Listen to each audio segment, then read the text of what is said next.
Hello? Hello, Wolfpack. We are back, and we're going to be doing a ranking on all the Black Canaries. Yeah, we're doing another good old-fashioned tier list of all the adaptations of Black Canary, at least the ones that were actually in the spotlight. Hello, just some random guy who comments made it, and hi, Akira made it. So, Black Canary. Yeah, for those of you who don't know, Black Canary is an iconic DC superhero, a bit of an obscure one. She did not catch on like Wonder Woman did, but Black Canary is a pretty badass female hero. She's a street fighter with a sonic scream voice, the canary cry, which can blast people with sound waves, sometimes to death and sometimes capable of destroying buildings and killing people. However, Canary's more of a hand-to-hand combat fighter. She fights on the streets, and she uses her canary cry sparingly. She uses it against powerful supervillains because the canary cry is capable of killing someone if she so wills it. Wouldn't she be a super heroine? Yeah, she is. She's a super heroine because, she's a female superhero. Yeah, we wanted to do a ranking on all the adaptations of Black Canary, and as you can tell, it's all the ones who at least had spotlight on them. Spoilers, we're not doing, literally every Canary ever, so you might be disappointed that you won't be seeing the Lego Canary, or the Crisis on Infinite Earths Canary, or the Teen Titans Go Canary who had 5 seconds, or the Canary who was on Space Cabbie's Twitter wall for 5 seconds. No, she had to have had a voice and a role in the story. It is all the Canaries who had spotlight and played a plot-relevant role. So, sorry if you were expecting Lego Canary to be on here, but no, we need an actual important Black Canary who had a story surrounding her.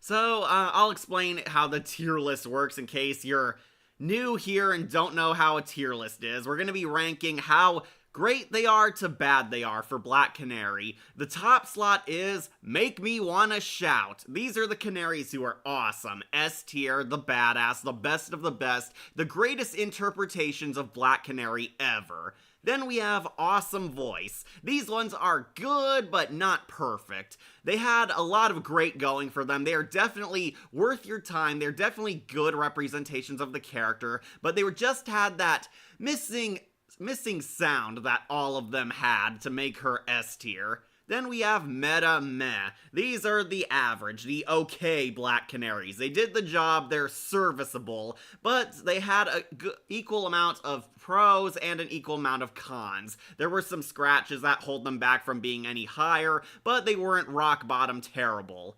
Then we have Canary Cry. These are weak Black Canaries. There was a spark of hope there where they could have mounted something, but ultimately ended up a very mediocre, weak interpretation of the favorite birdie.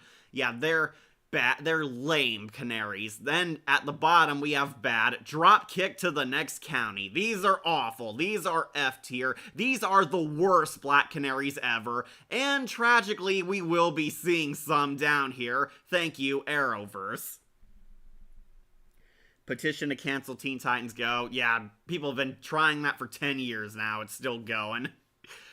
So, in case you don't know, Black Canary, there's actually 2 Canaries. There was Dinah Drake, and then she was the original Black Canary in the JSA, Justice Society of America. She was the old school, Golden Age Canary. However, she eventually passed the mantle on to her daughter, Dinah Laurel Lance. Sometimes she goes by Dinah Drake, too. But yeah, basically Black Canary had a daughter, and the daughter is the one we all know. She's the modern Canary. She's the one fighting in today's time. She's the current carrier of the mantle. And Dinah's kind of the one that caught on because, of course, she's the present-day Canary, and she has the actual superpower, the Canary Cry. So there isn't exactly a solid incarnation of Black Canary's origin. It has been revamped, rebooted, and reset multiple times like the DC universe itself. It has been drastically changed. Usually, the one thing that they do have in common is that Black Canary was inspired by her parents to do good. Her mother was the first Black Canary, or a cop, or some heroic civil servant, and her dad, Detective Lance, was a good man, a good father, father. He inspired her. He was a cop who married the mother. Sometimes they're divorced. It's changed so many times. But yeah, Black Canary was inspired by her parents to do good despite living in basically a terrible city. She's kind of the good incarnation of Catwoman. She's like a good version of Catwoman. She was also a poor hot girl who grew up on the streets. She grew up tough, grew up badass, learned hand-to-hand combat, usually from either her mom or Wildcat, another Justice Society hero who took her under his wing and trained. He was like a boxer, and he taught Canary how to be a pro martial artist, basically. It's why she's the greatest fighter in DC. She can even fight Batman and stand up against Superman, as you can see in Young Justice. Wow, Daphne Blake is Black Canary? That was in one movie. Also, Black Canary was played by Grey DeLisle. Yeah, Grey DeLisle is on here. She's been played by multiple actresses. Well, that's a good start. Remove it from streaming service. Yeah, Teen Titans Go is gone. Hey, Emily, it's Wolfin' time. Sadly, Wolf isn't here. It is just me, Cat. Yo, Cat. People die if they are killed. Always love that line, huh, Emily? It's no mother. You're alive? That's my favorite one. So yeah, as you can see, we got all the mainstream Black Canaries are on here. We have Brave and the Bold, the DCAU, the Arrowverse, unfortunately the Birds of Prey Canary, the Smallville Canary, and other DC tunes on here. We're going to be ranking all of them. As I said, these are Canaries who actually had screen time, who actually had a plot-relevant role. They were actually in the story and in the spotlight. So, sorry you won't be seeing those 10 seconds of Carrie Wurr as Black Canary from Crisis on Two Earths on here. No, it had to be a main Canary. And yeah, we have like at least 12 Canaries, so maybe we should get going. Let's do our first one. We'll start with a little fish first. Let's do the DC Nation Arrow Black Canary, this girl right here. I know it's hard to tell she's a girl. The DC Nation Arrow Canary, who we're putting on Canary Cry. So, I actually like this Canary's personality. She is very much more like a Rainbow Dash. She's a tomboy who likes to fight, who's adventurous, who likes to compete with Green Arrow. They're like frenemies in this cartoon. However, I do not like this design. Like, look at this design. This is easily one of the worst drawn Canaries ever, and that's saying a lot if you see how DC Comics has been treating their characters. This is the Black Canary from those Green Arrow shorts on the DC Nation tunes. They used to be with Green Lantern and Beware the Batman and Teen Titans Go, back when Cartoon Network was proud to have DC shows on their channel. There are only like a handful of shorts. They're like a minute long, so you won't be wasting your time. She was voiced by Kari Wahlgren, who is a fun Canary, but I don't think she quite captured the gravitas of Black Canary. This one was a tomboy Canary, and she liked to compete with Green Arrow on who's the better hero, kind of Anakin and Ahsoka style dynamic. They were shipped together, of course, but not a fan of this design. Because I'm just gonna say it, this Black Canary looks like a guy. She's got like the weird lesbian haircut, and they kind of censor her a bit, not make her too sexualized. She has the fishnet stockings down low though still. And this looks more like Angel Dust on one of Valentino's porno shoots. Like, look at this. This is Angel Dust on a biker porno for sure. Is it me, or is animated DC better than the live-action shorts? I don't care for that design either. Yeah, thanks, Ira, I agree. The design is bad. Apparently, the animator openly said he's a fan of the Smallville Black Canary and tried to make her resemble the Smallville Black Canary, who also had a lesbian haircut and looked like a guy down here, but yikes, it did not translate well. This is a pretty weak Canary. She had an interesting idea going for her. I do like her dynamic with Oliver in this version, but the design is god-awful, and it costed her lots of points. This is just Angel Dust Black Canary. So I guess we should go to the first ever Black Canary in live action, the Smallville Black Canary, who I'm also going to put on Canary Cry. I am not a fan of how Smallville did her in. Like, once again, same problem as DC Nation Black Canary. This is a guy. This is a guy trying to be an edgelord biker. This is, a mercenary Black Canary. In the show, she was kind of a quote-unquote hero for hire. She, was hired by supervillains, but then she turns good. They tried to ship her with Green Arrow, but Green Arrow was clearly into Chloe on this show. Less sexualized, automatic fail for me. Yeah, I agree. They downgrade her sexual look too, but they still give her the fishnet stockings, which is weird. They cover up her top half more and gave her a masculine lesbian haircut. It's like, this looks like a stereotypical butch lesbian, but hey, at least you could tell it's a girl this time. But not a very attractive one. I like Smallville, but I'm sorry. I think they did Black Canary so dirty. She looks so terrible in this show. The design was a huge shot in the foot for me. Not very good. Also, don't call it DC Comics because you're literally calling it Detective Comics. Well, hey, I'm not the only one who does that. DC itself does that. Animated DC is better than just about everything else DC. Really, Emily, would you say that about Batman and Harley Quinn movie? Hope it's going fine in prison. I pray you get out, even though I'm not religious. Don't worry, if you're all wondering how I escape reality prison, you'll be seeing that in the next review. It's on Patreon right now, so I'd suggest you see that if you want to see my great escape from reality prison. But yeah, I'm going to get out, and you'll see how. But for now, we'll talk about Black Canary. Smallville, not a fan of what they did to Black Canary. Personally, I think Zatanna was better on Smallville, but that's because they made her look like an actual hot chick, rather than this canary. So, let's talk about the Black Canaries I'm sure all of you are looking forward to. The CW-verse Arrow Canaries.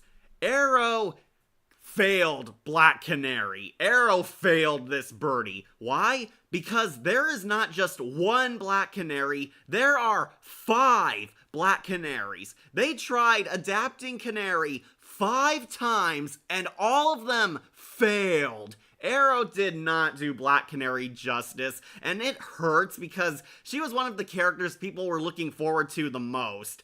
So if you don't know, Arrow had 5 canaries, but one of them isn't on here. We have Sarah Lance, the original Black Canary of the CW verse. She later became White Canary after she died, but got resurrected because no one really dies in DC.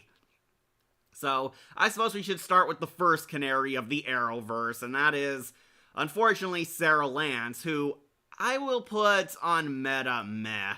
Yeah, finally, we got a half-decent Canary, but not a S-rank one. Sarah Lance is the main character, Laurel Lance's sister. You see, the CW tried to trick you into thinking that Laurel was going to be the Black Canary, and she's a major character, she's a part of the show, she has a past relationship with Oliver. However, in a surprise twist, Sarah, who Oliver was having an affair with, was actually the real Black Canary. They got stranded on the island, and she trained herself into being like this survivalist Black Canary. She eventually came back, she got adopted by the League of Assassins after she was stranded, and they taught her the Black Canary martial artists, where she donned the mask and the cool black leather outfit, and became a vigilante herself, popping up in Season 2. Don't diss on Sarah. Unfortunately, Emily, I'm not a huge fan of Sarah, and we'll get to why soon. 5? Don't they know quality over quantity? Arrow version of Black Canary is lame. Yeah, I agree. All of the Black Canaries on Arrow are lame. And unfortunately, Sarah is the closest to a good one, but as you can see, she only reaches the meh limit, which tells you how bad Arrow became. You know, I've honestly never sat down and watched through Smallville. I've seen a ton of different parts of it since I was younger, but never actually watched it. Yeah, Smallville unfortunately has a huge continuity, and the show was ever changing its status quo each season, and it went on for 11 years, so that is a lot of binging to do. I watched Smallville, but I eventually gave it up and never got back into it by the time of the finale, where Tom Welling became Brandon Routh somehow, because Superman Returns is canon to it. It reminds me of Leatherface, with the one you think is the title character but someone else. Yeah, unfortunately, the CW-verse was very guilty of this, and Arrow was not the only show exclusive to doing this trick. So basically, Sarah is Black Canary. She meets Oliver, and her sister is sort of being taught by her because now her younger sister is a badass independent woman, while Laurel is an angsty crybaby for 2 seasons straight. And the two sisters kind of bond. We see Laurel getting some low-key training and foreshadowing that she might still have a part as Black Canary, but her sister is the one who dons the mantle. Sarah helps them defeat Slade when he invades the city, and then Sarah dies. She's anticlimactically assassinated by Malcolm Merlyn, really a twist villain working for Malcolm Merlyn. She's assassinated and dies in front of Laurel, where Laurel takes up the Black Canary mantle. Sarah's dead, but then she's resurrected like halfway in the season through the Lazarus Pit, and becomes a feral monster, they try to do like the Red Hood. She's like Jason Todd for a bit. Then she gets her marbles back and decides she's giving up being Black Canary and passes it on to Laurel. And the twist is, yep, Laurel is the Black Canary after all. Sarah was just the original moniker who carried it. Then Sarah left to find herself, where she's taken onto the Legends of Tomorrow show. For those who don't know, Legends of Tomorrow is basically where the Arrowverse put all its spare characters who they essentially glorified in their seasons and did nothing with them. They had the Atom, they had Heatwave, Captain Cold, I think some Colossus ripoff is on there, and Hawkman and Hawkgirl, who they completely bastardize, are on there, and they are recruited by Rip Hunter. Sarah becomes the White Canary, which is why her uniform is changed clearly here. Sarah is the White Canary. She helps them basically go on time-traveling escapades and missions. They fight Vandal Savage. They fight the Legion of Dumb. I say Legion of Dumb because they were all the terrible versions of them. Yeah, she helps them fight. Eventually, Rip Hunter makes her the captain, and this is where Sarah's character completely crashed and burned downhill, because Sarah was a terrible girl boss character for the most of Legends of Tomorrow. She's a bisexual translation. They just made her lesbian and gave her a lot of really low-key porno scenes where she's making out with hot chicks. I wouldn't complain about this so much, but when you really think about it, she's kind of screwing up the time-space continuum by doing this, by like asking a bunch of lesbians to stop hiding your identity and be proud of who you are, you know, in 1950s homophobic era. But yeah. Also, Sarah Lance's actress is played by Katie Lotz, who played Amy Reynolds in Law and Order LA. Never saw it. I never watched Smallville either. I didn't know it focused on Superman for years. Yeah, me neither. I thought Smallville was a completely different thing. Then I found out, oh, it's actually a Superman prequel show. Okay, that's cool. Looks like Smallville did something The Walking Dead would do years later, drag it out for a long time, and change a lot. Yeah, Smallville went on way too long. It outstayed its welcome, and they lost focus. It didn't help that the show focused on Chloe, who's now played by disturbed, deviant Allison Mack, making the show harder to watch now, knowing what she did behind the scenes. Yeah, anyways, back to Sarah, some more happy news. I think Legends of Tomorrow totally bastardized Sarah. They made her a Mary Sue. They glorified everything she did. She was the bestest ever, even though she did a lot of heinous and selfish things. She screwed up a lot, and she was so not worthy of being the captain of the Legends team. She did not earn it. They only gave it to her because we liked her when she was Black Canary, and the show basically ruined her. No disrespect to Katie Lotz. I'm sure she's a nice woman in real life. She did a pretty good job, of course, but not a fan of how Sarah turned out. She's basically the White Canary, and she's kind of a side character. They basically had multiple Black Canaries in this version, and she was just one of the spares for most of it. And I pretty much gave up on watching Legends of Tomorrow when the show got bad. So yeah, we're putting White Canary, Sarah Lance, in meta meh because she did have potential. She started off good, but then ended up terrible. A New Smallville was about Superman. The name kind of gave that away, but had no idea how long it was. Oh, Emily, it's only like 11 or 12 seasons. Hey, network, glad to see you. So, Sarah eventually passed on the mantle to her sister, Laurel Lance, who, I'll give credit, actually looks like Black Canary. And we're gonna put Laurel in meta meh. She's definitely above her sister, that's for sure, but not by much. So let me get some water. I have my 500 waters right here again.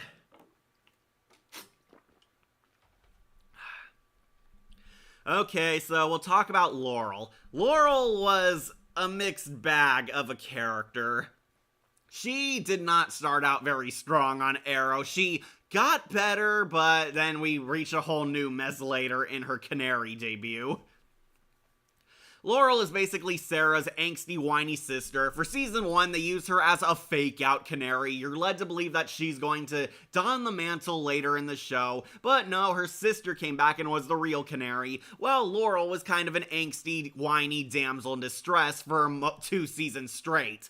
Sarah eventually dies, and this prompts Laurel to take up her steed and become the new Black Canary, aka the actual Black Canary in the comics. Laurel trains with Wildcat, who's a retired boxer in this version. She goes against her daddy, Detective Lance, in kind of a Commissioner Gordon, Barbara Gordon Batgirl style. She slowly tries to take up her mantle, however, Laurel really sucks. When she dons the mantle, she gets her ass kicked. She tries to beat up like an abuser, and the abuser is completely drunk and smacks her aside and mocks her for it, proving that this is a really weak-ass Black Canary. She trains to get better, and then magically off-screen, she becomes a super badass capable of beating League of Assassin Ninja. Good lord, there's a lot more canaries than you'd expect. Yeah, thank the Arrowverse for that. They failed at this character so many times and kept trying to get her right, only to miss every time. If you want to know what went wrong with Legends of Tomorrow, then go ask Tommy Westfall. No, I'm fine letting go of Legends of Tomorrow. It got bad in season 2 for me. But yeah, not a fan, and Sarah definitely got ruined.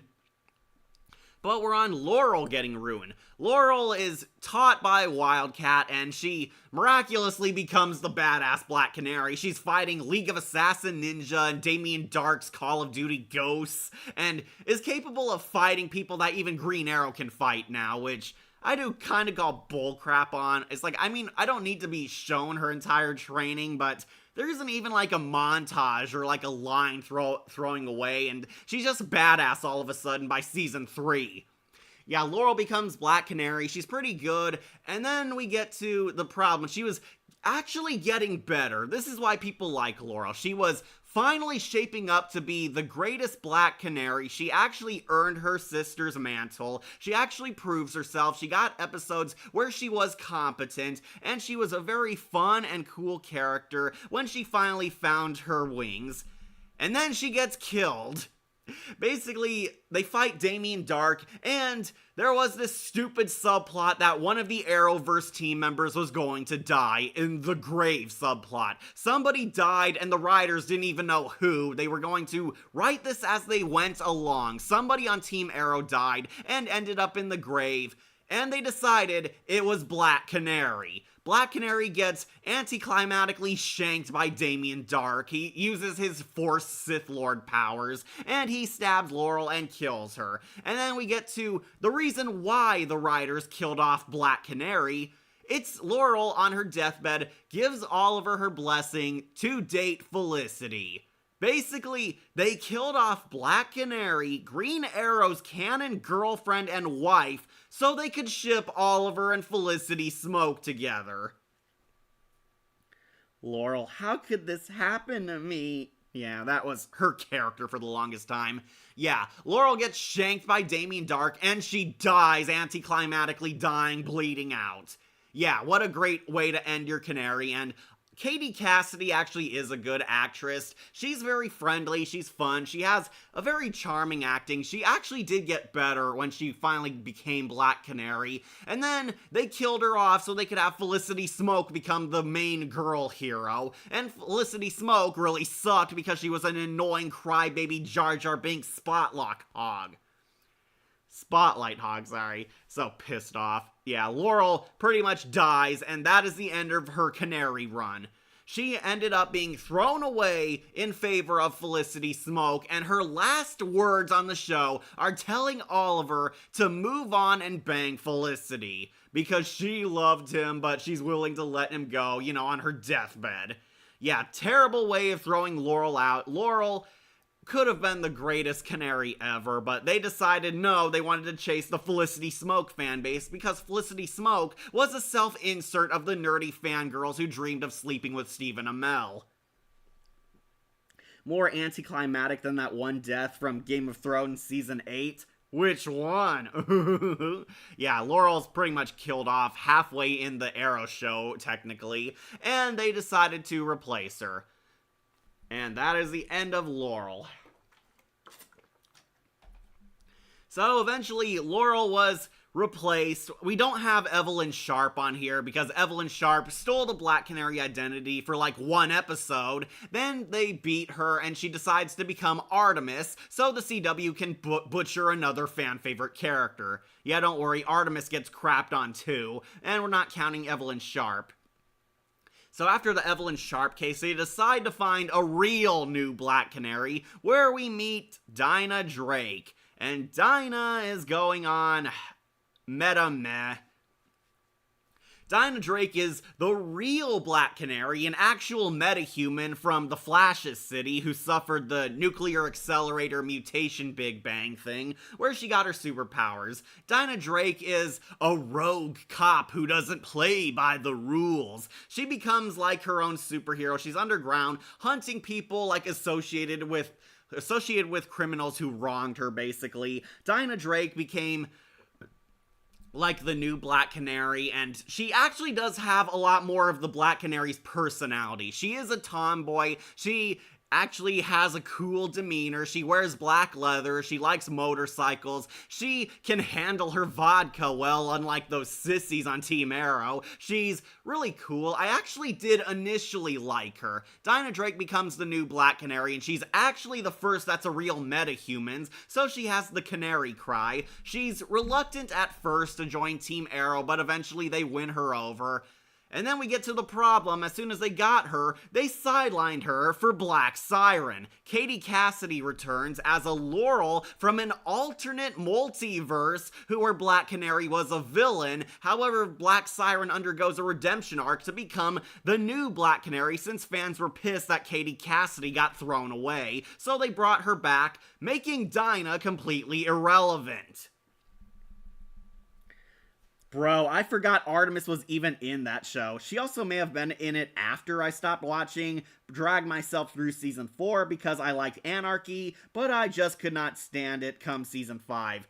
Yeah, season 5 was where Wolf and I quit the show. That was the one with the infamous The Dragon and Caden James, and yeah, the show pretty much fell off a cliff by that point. I watched season 5 all the way through, then I decided I was done. The last time I ever watched was when they killed off Detective Lance.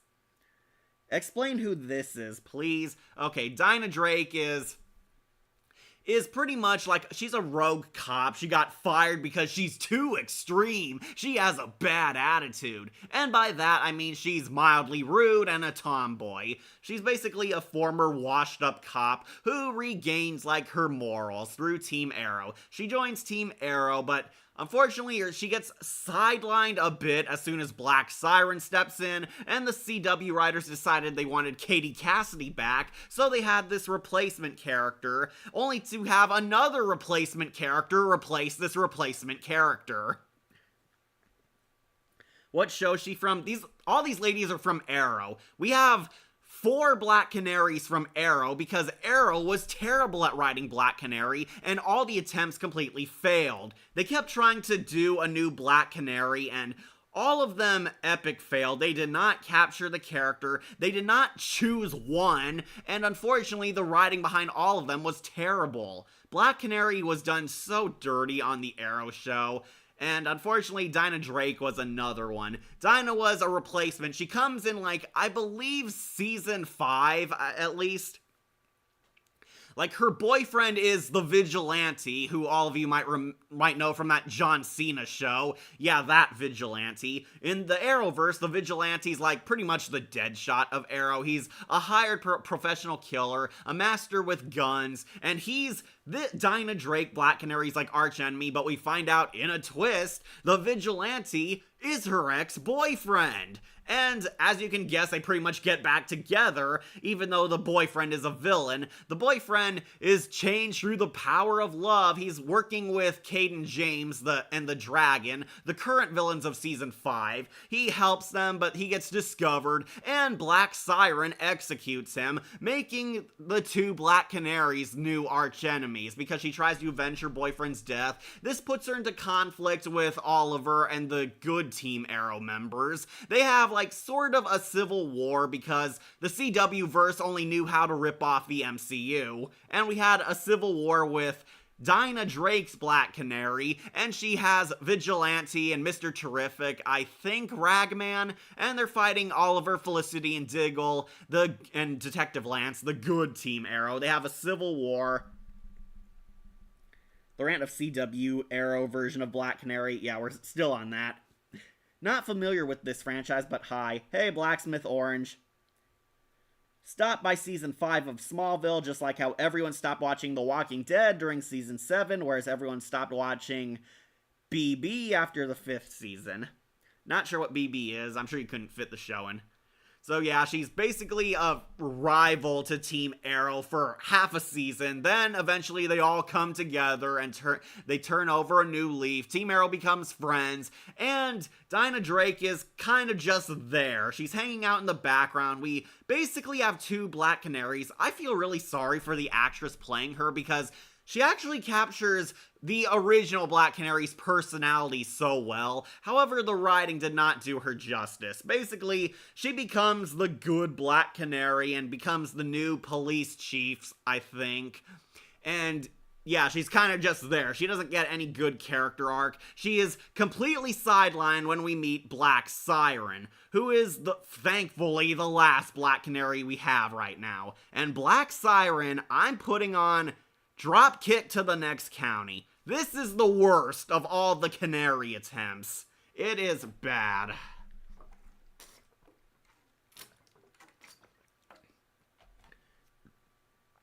Sorry, needed some water because you're in for a rant.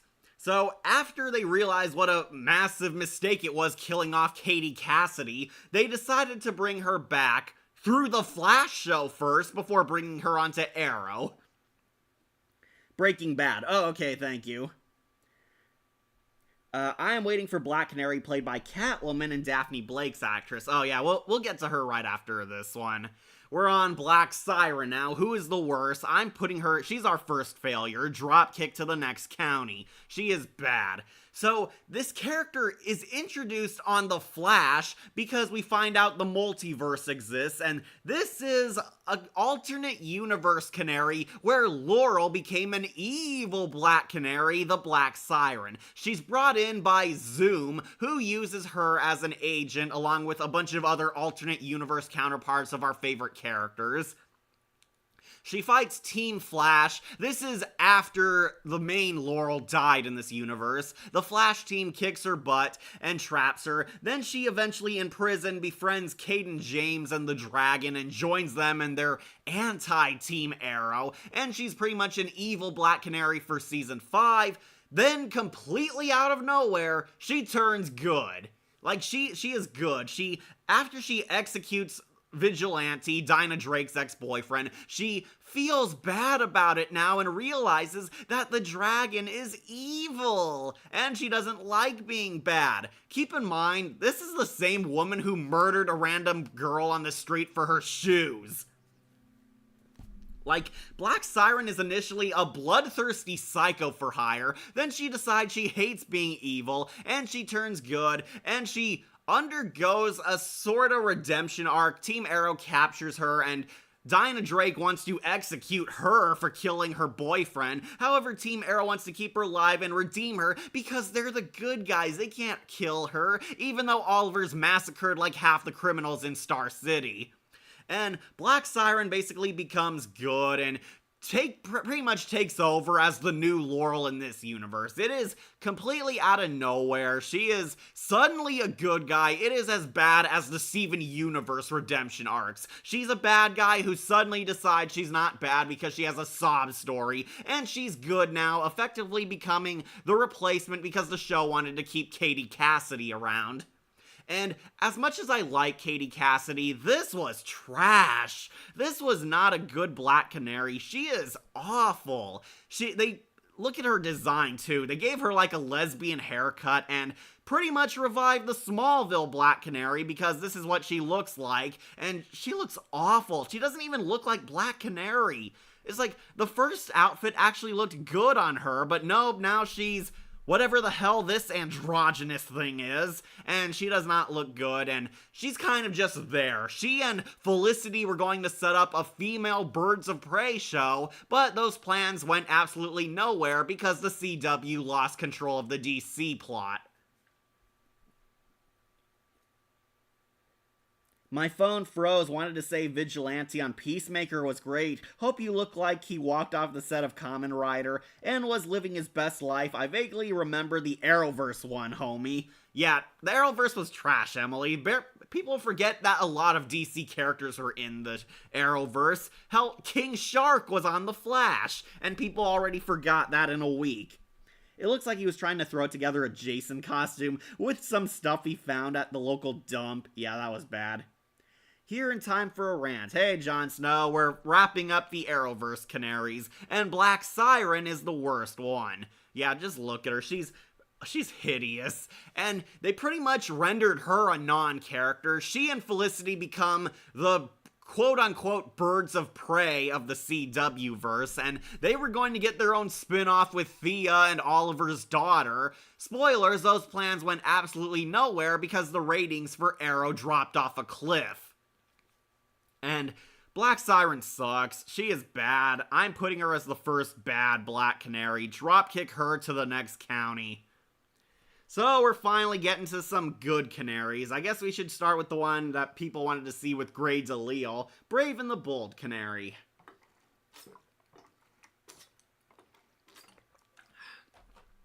Sorry, I needed some water because that was a long rant. Hi, Jon Snow. Hi. Unless it is Naofumi, who just left Malty alive with her father because he's a hero and they can't kill him because he's a hero, but Naokomi killed the evil Pope. Don't know what you just said there, but whatever. Alright, let's finally get a good Black Canary in there with the Brave and the Bold Canary, who I'm putting on Make Me Wanna Shout. Oh yeah, finally a great Black Canary. This is the one where Grey DeLisle voiced her, because Grey DeLisle voiced half the characters in animation for the last 50 years. Okay, wouldn't have been opposed to a show with Thea and Oliver's daughter, and I saw a few clips of her and she's in the big Infinite Earths crossover. I would have watched a show with the two of them. I wouldn't, because the CW verse went woke, and the girl boss cliches became more annoying here than they were on She-Hulk.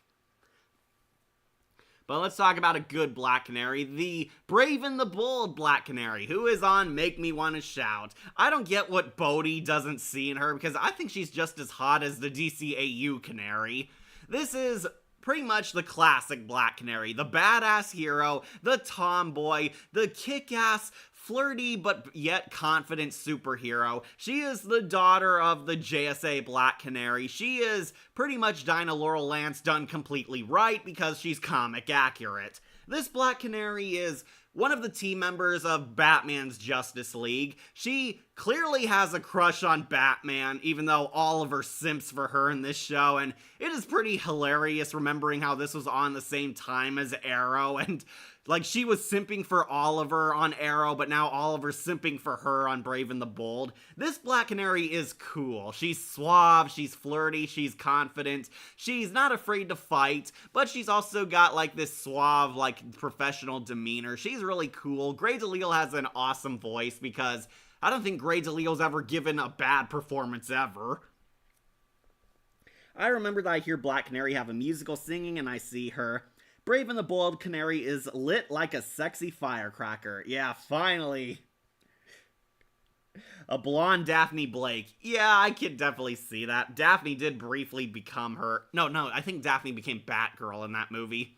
This Black Canary is cool. She has a crush on Batman. Her She has two big spotlight episodes. She's kind of there as a cool side character, but she gets a plot-relevant role in the Music Meister episode, where Brave and the Bold had a musical-themed episode. She is teamed up with Batman, and we finally get to see Black Canary show off her skills and powers. However, it was an excuse to have Grey DeLisle show off her singing voice, where she sings like duets with Neil Patrick Harris. We get kind of a clear confirmation that Black Canary is completely into Batman because Batman is the hottest man in the DC universe. She and Batman, Bruce Wayne, to team up. They fight together. It's implied she might know he's Bruce Wayne. She's one of the few who knows his identity. I believe this is like deep into Batman's career where he's at least well established. Like, she and Batman work together. She's kind of trying to hit on him and drop hints that she wants to go out with him, but Batman says no because he's married to the job, aka he's actually into Catwoman and doesn't want to tell her about it. She is pretty much let down by him every turn. She's rejected, and Oliver becomes her silver medal. Yeah, I'm calling it. Oliver is her silver medal. He is the rebound guy. Oliver comes in and he shows he can sing too, and she gives him a chance. She starts dating Johnny Test, Oliver Queen. Yeah, James Arnold Taylor is the Green Arrow, and you can tell it's James Arnold Taylor because he does his Johnny Test voice. They become a sort of couple. I'd say this is where their relationship officially begins, but it's kind of made clear that she still has lingering feelings for Batman because she's still flirting with him in The Mask of Matches Malone. Yeah, Canary has at least 2 more episodes after the musical episode.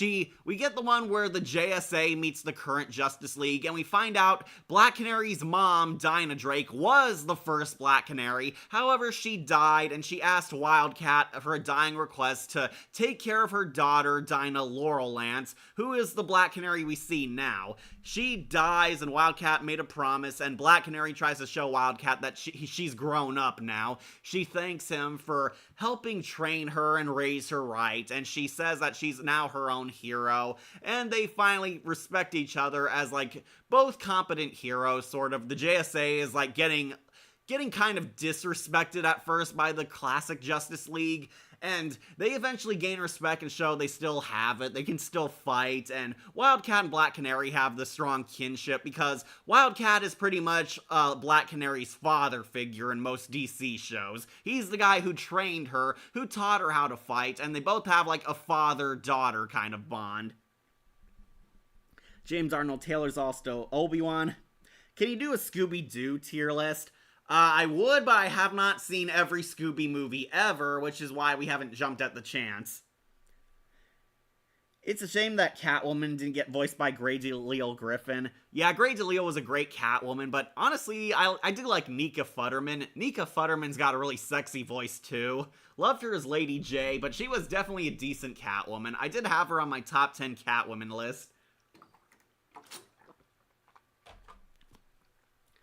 Alright, and last Black Canary episode in the show was she helped in The Mask of Matches Malone, where Batman loses his memory and believes he's really a criminal he was posing as while undercover, and she forms like a makeshift Birds of Prey, where they're trying to save Batman and help him recover his memory.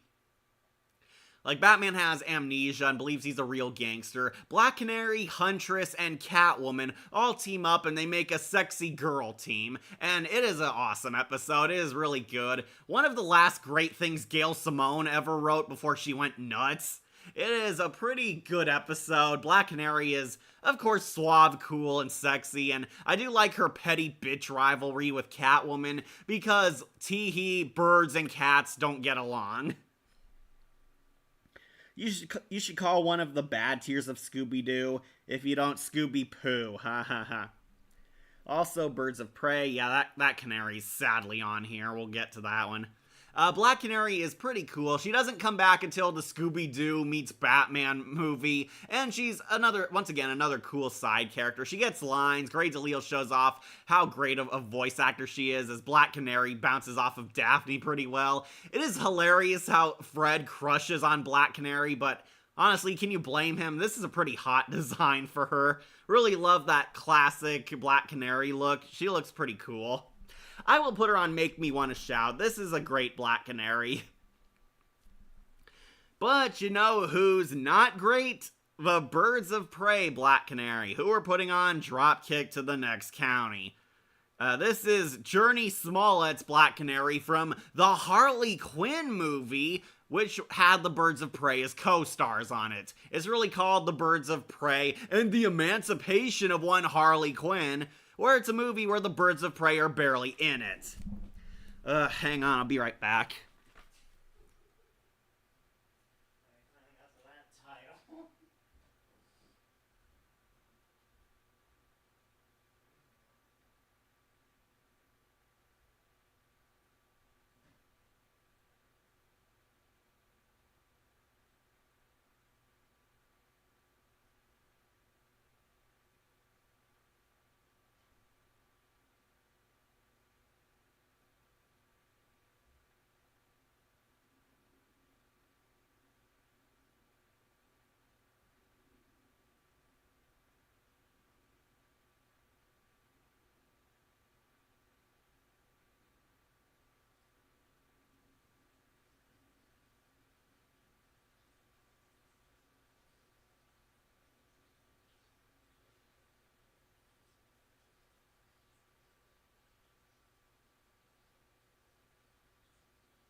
Okay, I'm back.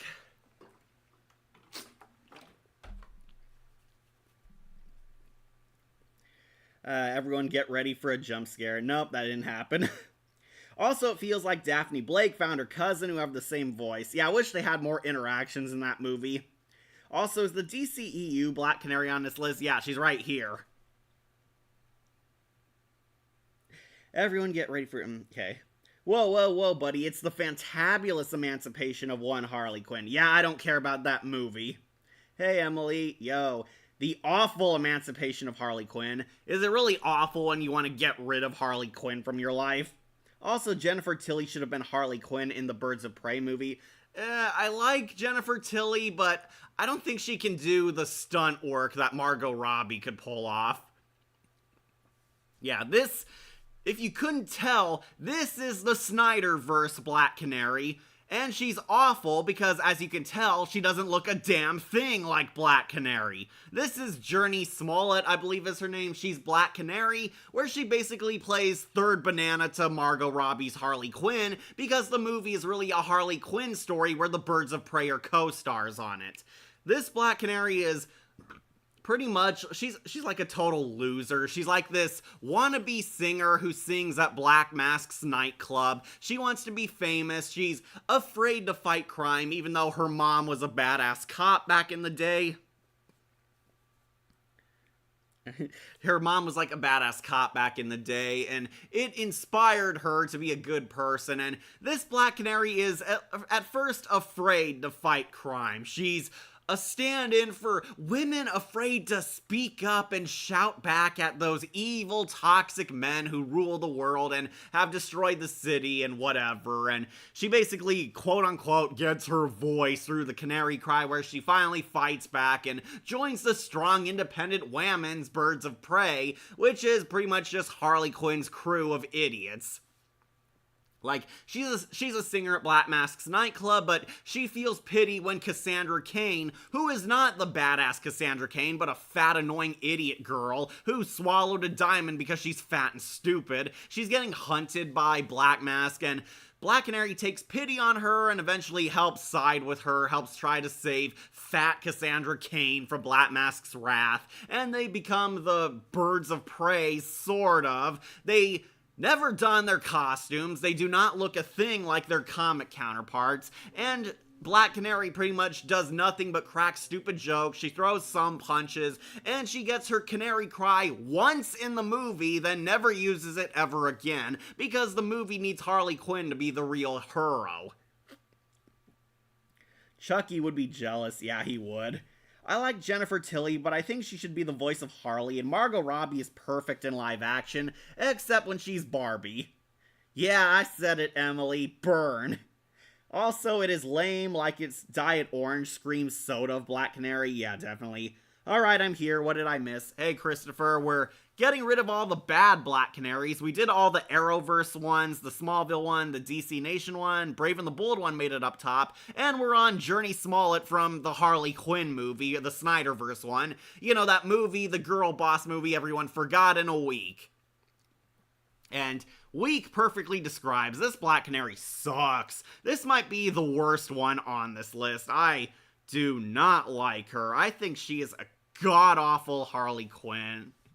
Sorry, Harley Quinn. She's god-awful in the Harley Quinn movie. She is bad. She is a side character, and worst of all, Journey Smollett was supposed to get her own TV show about Black Canary, and it is now completely up in the air if that's gonna happen now, because the Snyderverse is dead and it's become James Gunn's universe, and James Gunn is kind of picking and choosing what's gonna make it into his universe, and it hasn't been confirmed if Journey Smollett's Black Canary HBO series is going to happen, or if it's been completely cancelled. Me, I'm hoping cancelled because I did not give a crap about any of the Birds of Prey in their own movie.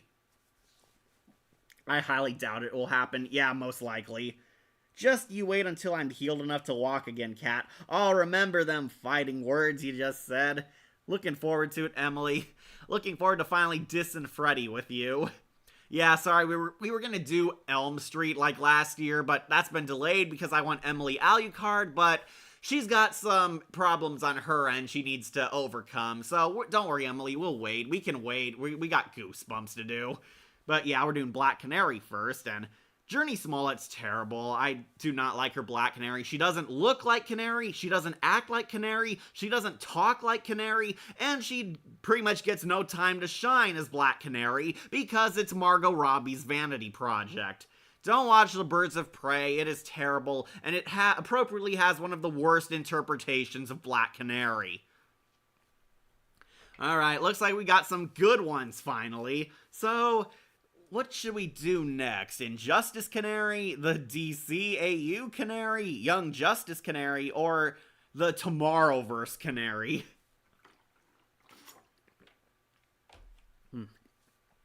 We can wait forever like Air Supply. Back in the 2000s of Birds of Prey was more tolerable than the recent one.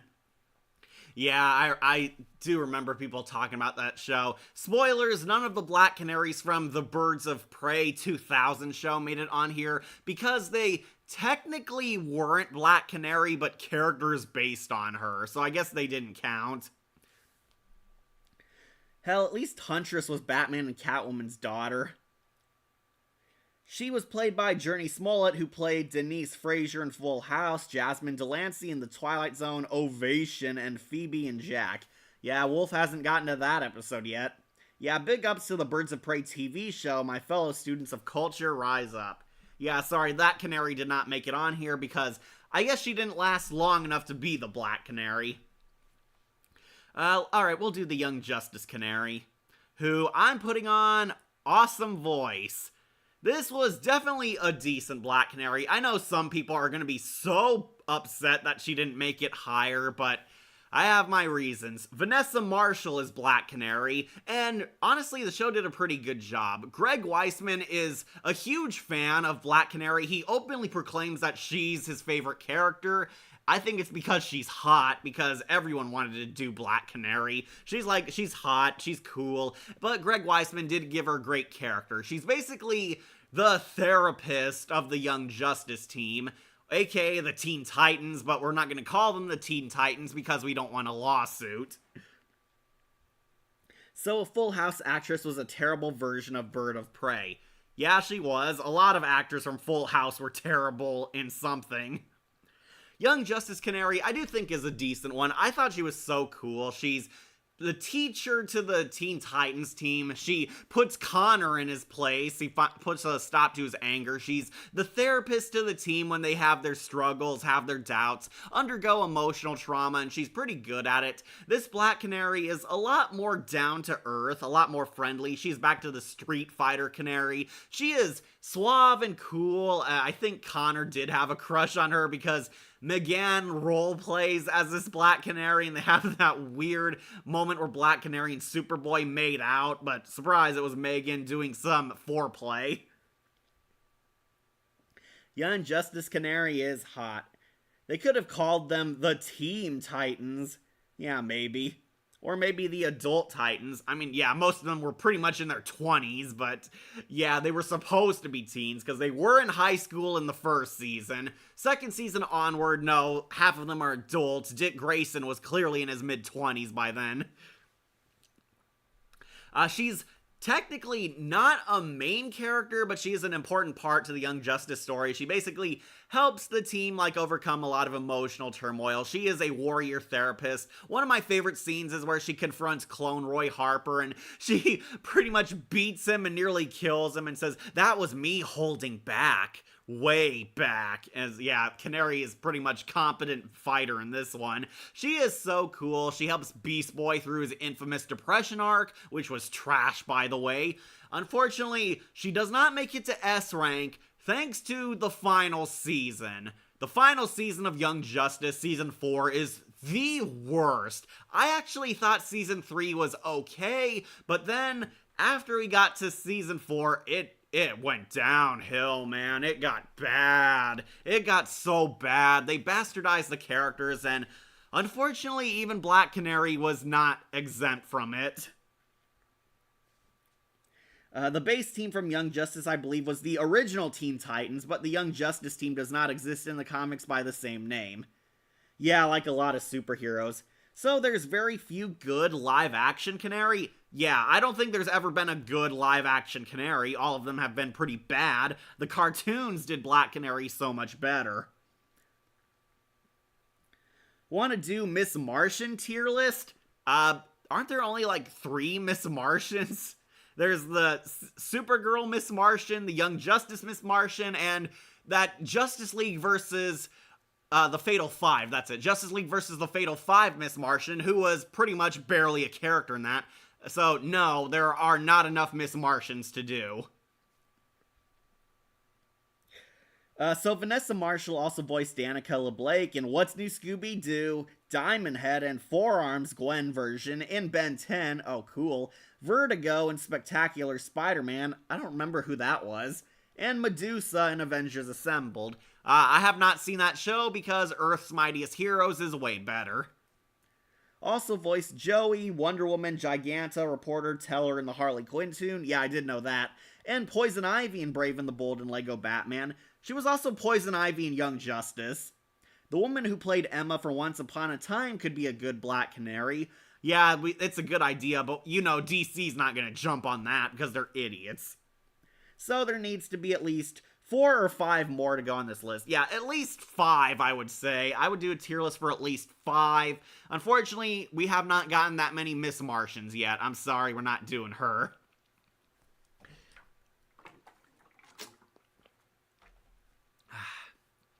So anyways, Young Justice Black Canary was good up until we got to season 4, and this is where I lost so much respect for the show, and even Black Canary wasn't safe from being ruined. So, Beast Boy undergoes this depression arc, and it was interesting at first, but then you realize they drag it on all the way to the end of the season, and Beast Boy became one of the worst characters on the show. He was unpleasant, unlikable, and a total jackass to people who were trying to help him. Yeah, I know it's supposed to be realistic, but surprise, realistic does not mean likable.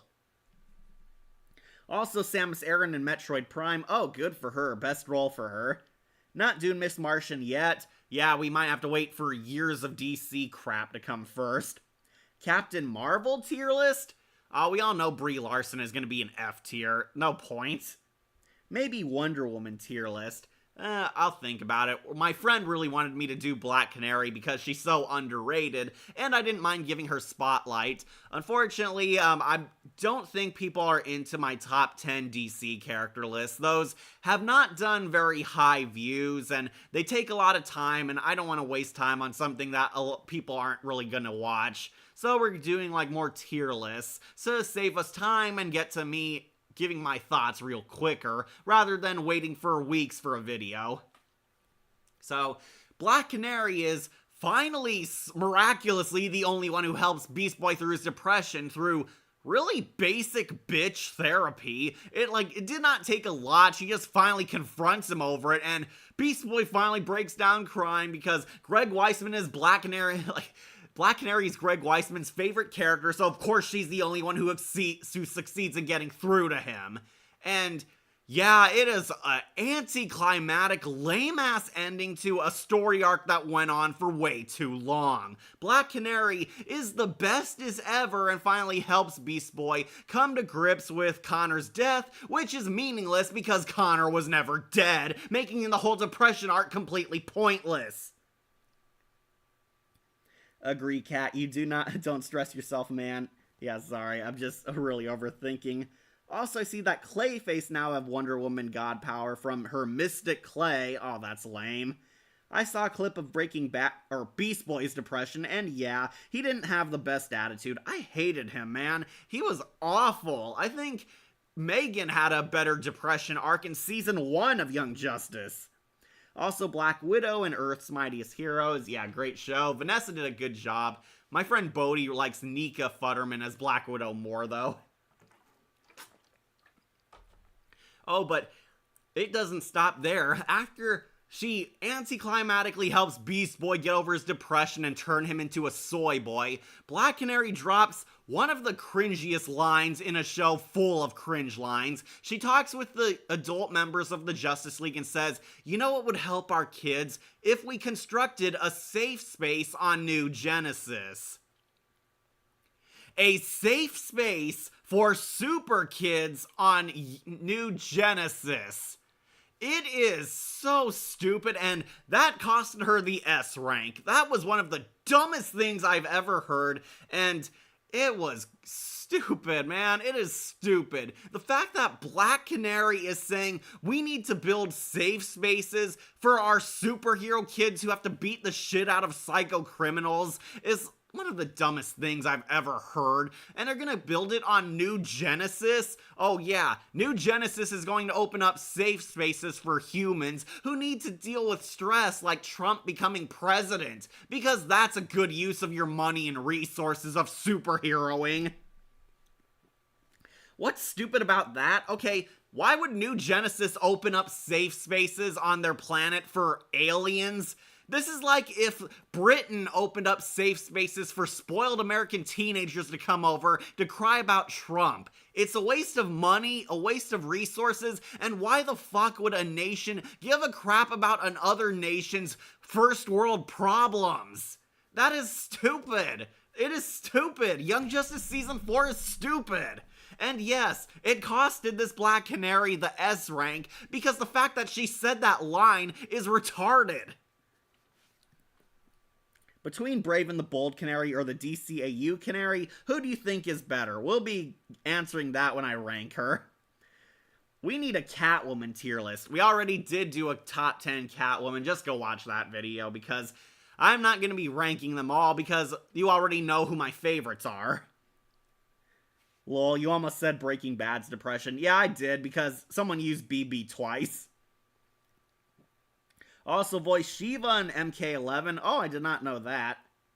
Enough with the Young Justice, we want Old Justice now. Honestly, the Trump hate is old, even if it's easy to make fun of him. It's like, dude, the Trump hate is back. He's president now, so it's gonna be back for another new gen. Buckle up, so you're in for more of that crap.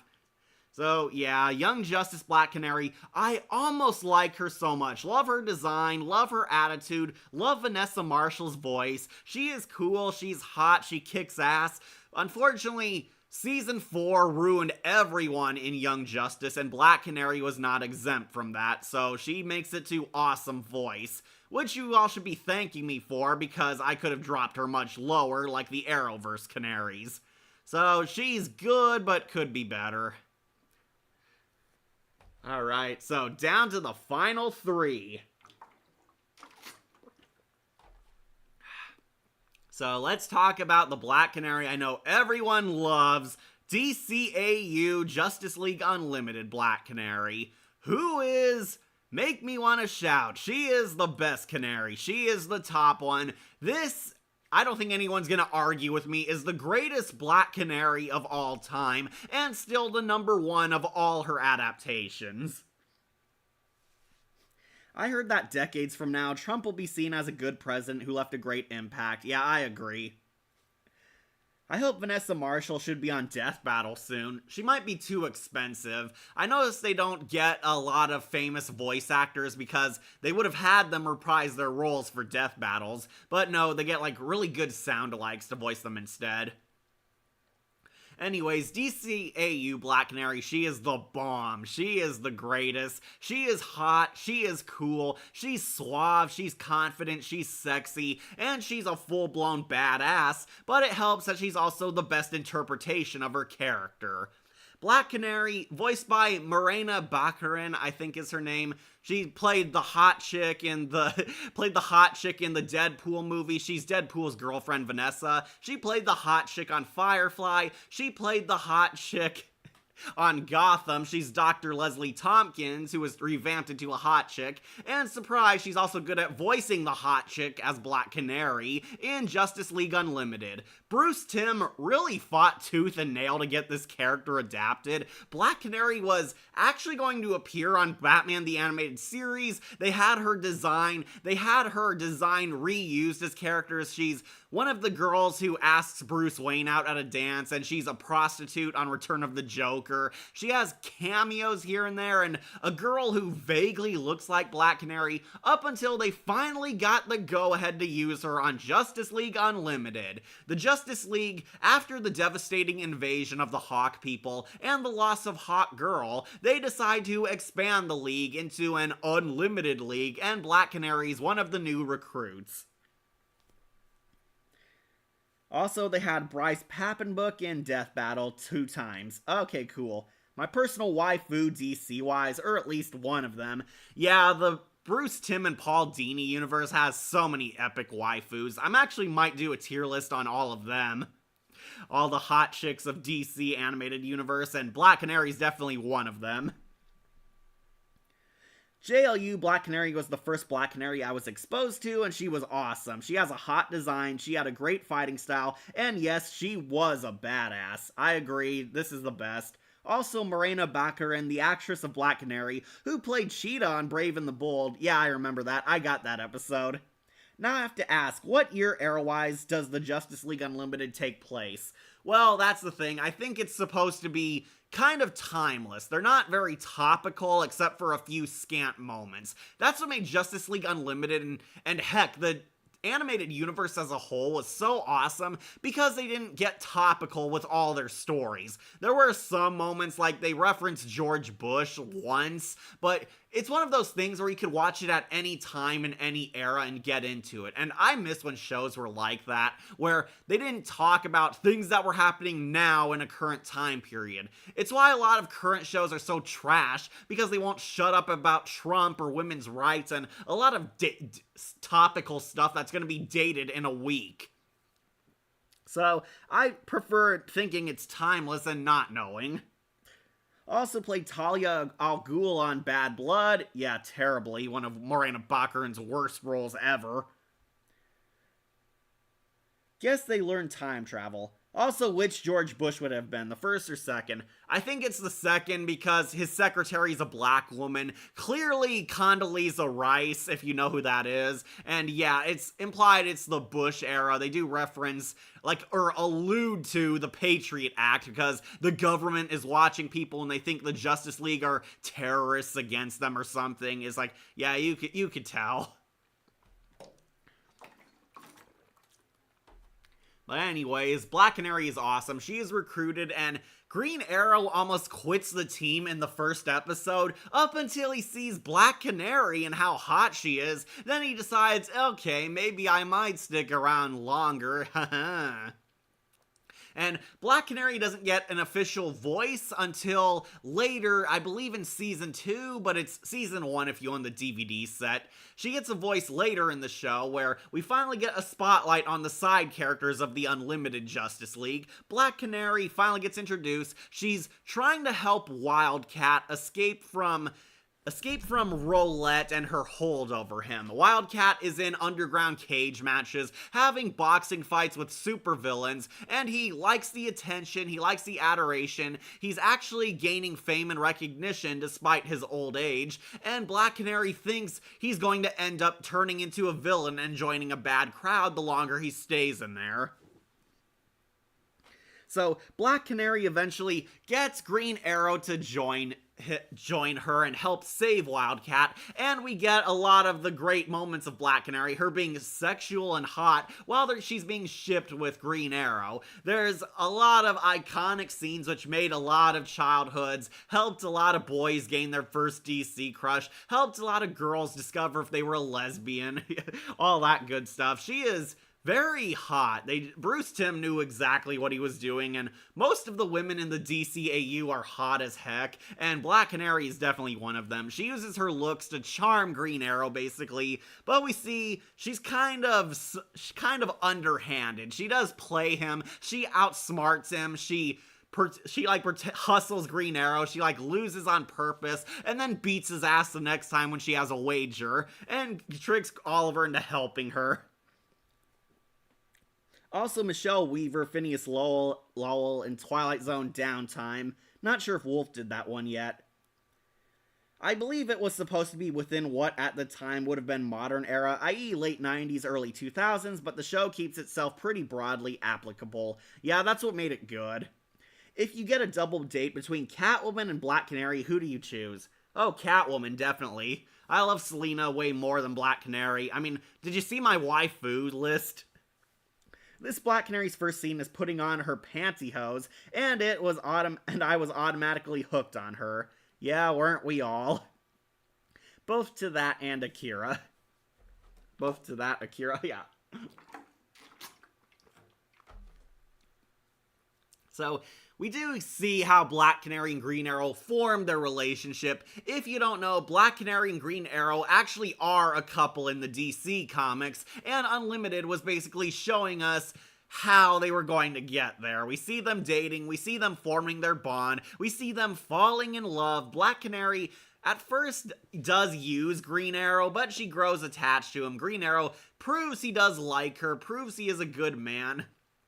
And when they eventually breach the underground brawl, Green Arrow actually tricks her and goes against Dinah. He uses a knockout gas arrow on Black Canary and takes her place in a cage match against Wildcat, where we get one of Green Arrow's best moments. He pisses off Wildcat and goads him into killing him, which helps Wildcat realize how far he's fallen and how he came close to actually killing a man in his brawl when he thought he was above that and would never stoop to that low, but he did. He killed Green Arrow in a public match, and Wildcat at last realizes how wrong he was and walks away. Black Canary cries over Oliver, but haha, he was alive because Green Arrow learned how to fake his death and slow his heartbeat down. I guess he learned that on the island, where Black Canary finally falls for him and realizes how smart and confident he really is. Wildcat makes amends with Black Canary and Green Arrow, and Black Canary completely shuts down Roulette, where we see her canary cry is capable of destroying a coliseum. Years, okay. Yeah, so Black Canary and Green Arrow officially hook up, and she realizes that Oliver is definitely the one for her, and we get a cute start to their relationship.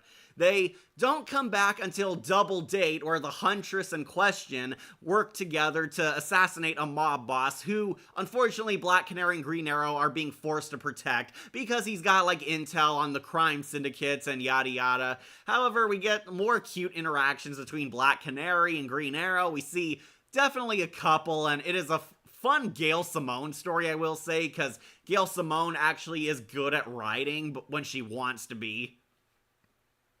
Yeah, she and Green Arrow flirt a lot. We see a lot more of Black Canary's anger issues here. We do get confirmed that she is a tomboy. She has anger problems. She does like to fight. And she can build a motorcycle by hand, apparently. So yeah, Black Canary actually is a biker in this version. I don't think even Arrow got that right. Black Canary actually builds her own motorcycles, and she's definitely the rider while Oliver has to sit in bitch seat.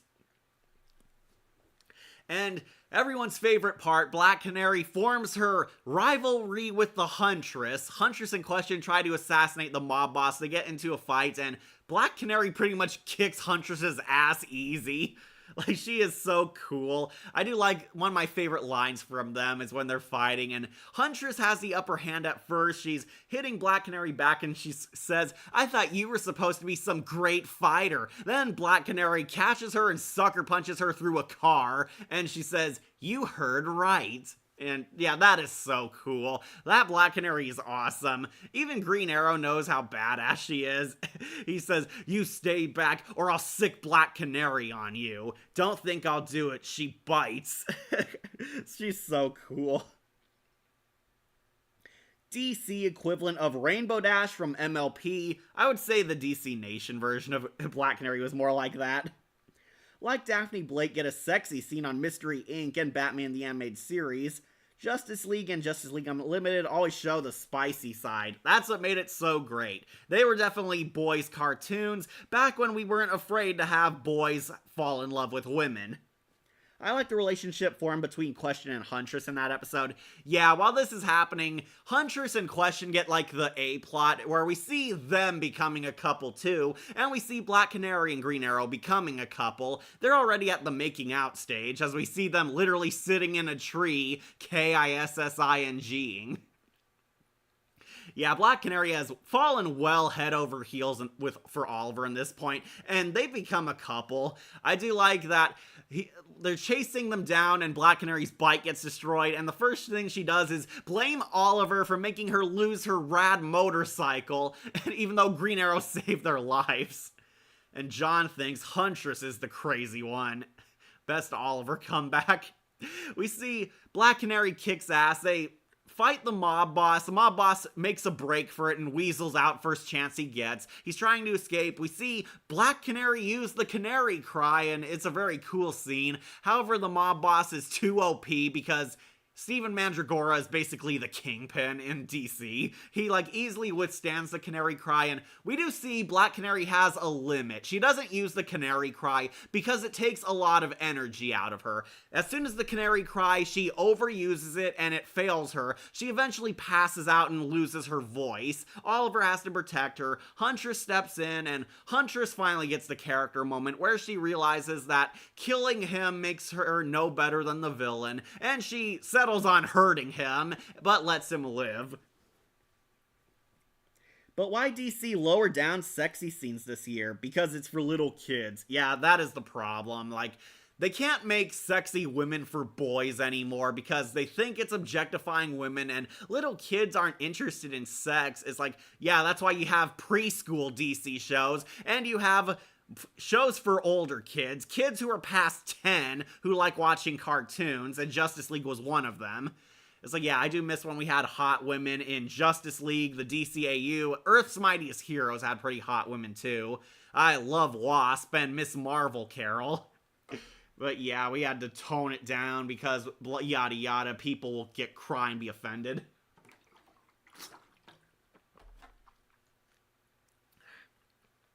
So Huntress becomes good and sort of becomes a frenemy towards Black Canary. They hate each other, but they also have respect for each other and are willing to suck up their feelings and cooperate as heroes. Huntress and Black Canary have a fun dynamic too, because they're basically frenemies. They like each other to a degree, but absolutely hate each other personally. The disrespect for Lady Viper right there was very noticed, Cat. Really? Okay. Exactly, Cat. Because it's for little kids. Yeah, I miss when children's cartoons were okay with having hot women for boys. And you can have hot dudes for girls. A lot of my female friends had crush on cartoon dudes. One of my female friends had a crush on Optimus Prime, for corn's sake. It's like I didn't think it was problematic or was offended that women like hot dudes. It's like, who cares? You can like what you like. Yeah, Optimus Prime is pretty hot too. He's literally a fire truck. But anyway, back to DCAU Canary. She comes back in one of the final season episodes where Roulette is trying to get her business back up, so she forms an underground fighting ring with, are you ready for this? The hot super chicks getting into sexy cat fights underground. Lex Luthor built a machine that can mesmerize Justice League members through their earpieces, their head comms, and it can brainwash them into being loyal servants. He gives this tech to Roulette to basically hypnotize all the sexy women of the Justice League to join her cage matches, completely brainwashed and unknowingly fighting each other, where unfortunately Black Canary is one of the victims. Hunters was never evil. I didn't hit. Oh, you deleted that. Okay. MCU, you see take more notice from DCAU. That's how you do entertainment. Yeah, they should take notes. Many viewed Optimus as a father figure. You can guess how they felt in August of 1986. Yeah, that was definitely a fun time to be a kid. Huntress was never evil. Yeah, she wasn't. I remember that episode. To be honest, I kind of wish they made a fighting game out of that concept with DC's badass babes. Yeah, that was great. The Glamour Slam, I think is what it was called. But Sonic wanted to call it Chickapalooza.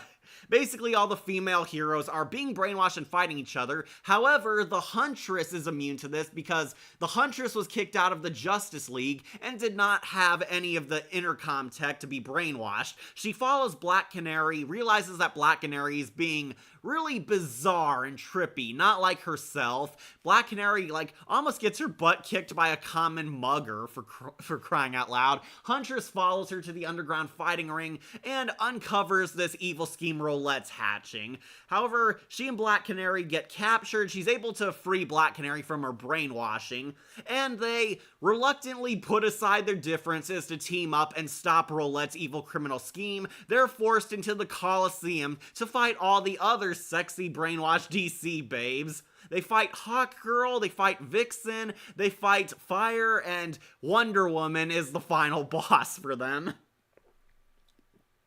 I have a crush with Daphne Blake, Harley Quinn, and Starfire, my childhood crush. Yeah, not bad choices. I don't shame anyone for crushing on cartoon characters. I mean, look at my top 10 waifu list. I made that whole list to share with you my crushes and to let people know you're not alone for loving cartoons. I remember that. Okay, I read that. Yeah, it is pretty cool. It is a fun episode. I know it probably would not be made today because the pearl-clutching Karens would be offended, but all the sexy DC girls get into sexy fights. They fight each other, and it is pretty brutal. At this point, they're fighting to stay alive because Wonder Woman's a final boss. She nearly kills Hawkgirl and Vixen. Black Canary and Huntress finally team up to take out Roulette's control. We do see Huntress is a capable fighter, finally. She takes on Roulette herself and wins. She even saves Black Canary. Black Canary and Huntress finally topple her empire. They free all the women. They're all safe, and Roulette's finally taken to prison for good because this time she did do an illegal supervillain scheme. So she's arrested, and Black Canary and Huntress become sort of the Goku and Vegeta of DC. They like each other, but they also consider each other rivals, and it ends with them fighting. And Black Canary's last appearance is she's in the montage fighting off the Apocalypse invasion. Morena Baccarin doesn't get any lines, but she gets cool fighting scenes, and it's great to see all the heroes come together.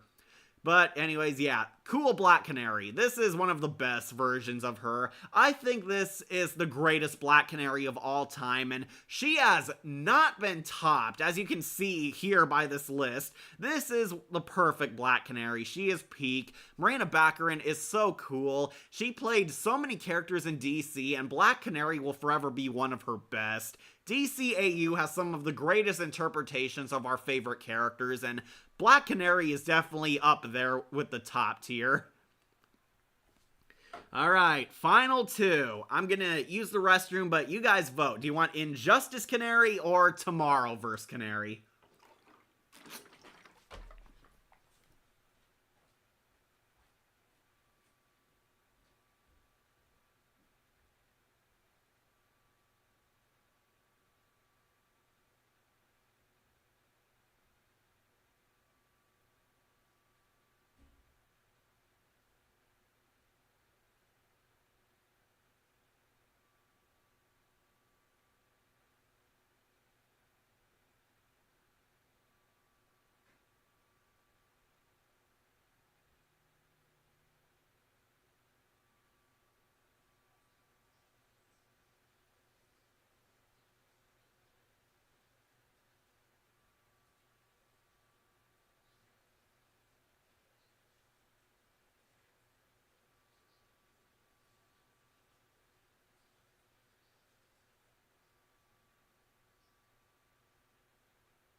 I'm big. I'm here. Okay, Injustice 2 Canary matches, no practice. Yesterverse Canary. Okay, people seem to want Injustice Canary. Since I hate that Canary on the Harley Quinn comic come this year and make her fart. Oh yeah, that looked bad. Right, you know it's not bad? Injustice Canary, who I'm putting on Make Me Wanna Shout. I will put her above the Brave and the Bold Canary though for sure. So, I believe once again Vanessa Marshall returns as Black Canary, and Injustice 2 Canary is awesome. She is so great. Finally, NetherRealm Studios got it through their thick skulls that maybe this fighting game should include the girl who's known as the best fighter of the DC universe. And yeah, she is awesome. I love this Black Canary. She is cool. She's just as hot as Catwoman and Poison Ivy. This is the classic Black Canary we all know and love. She's practically the Injustice Canary, but so much better because she actually gets to fight. I'm eating. Please don't remind me of that Harley Quinn trash. Oh yeah, that's bad. Yep, we got Injustice Canary on here, and she is on Make Me Wanna Shout. This is an S tier Canary for sure. She doesn't get too much focus, but she does get chapters that focus on her NetherRealm Studio style. She and Green Arrow are an awesome battle couple. We see them clearing out Grodd's insurgency, and eventually fighting Brainiac when he invades this multiverse. Black Canary is pretty awesome. She's a supportive girlfriend to Green Arrow, but she's also the badass tomboy. Her personality is pretty much exactly like the DCAU Canary. She has her flaws, but she's also suave, cool, a competent hero, a total badass, and really likes to fight. She does have her temper, and she does bicker with Green Arrow. They're like an old married couple, but it's pretty fun. That seems like someone's fetish. Seriously, WTF to that comic. Yeah, don't buy it. Vote with your wallet, people. Injustice 2 Canary, great. Love her design. Love her power set. One thing that I do find annoying is when you play as her, she does these weird, like, martial arts poses, and I'm not good at those. I'm not good at what moves they're supposed to do. She does, like, the crane stance and whatever, and all these, like, martial arts poses, which I think are supposed to gear up for an attack, but I never get them before I get hit because Black Canary is a bit of a slow fighter for me. Personally, when I play Injustice, I always play as Catwoman. I know, shocker, she's my main, because not only am I good at her, but, you know, she's my waifu. I saw a couple panels of it in a video talking about it, and it very much is a fetish thing. Yeah, it is. DC Comics isn't a crapper because a lot of writers can't stop writing about their fetish, and unfortunately, they're not good fetishes like Black Canary used to be.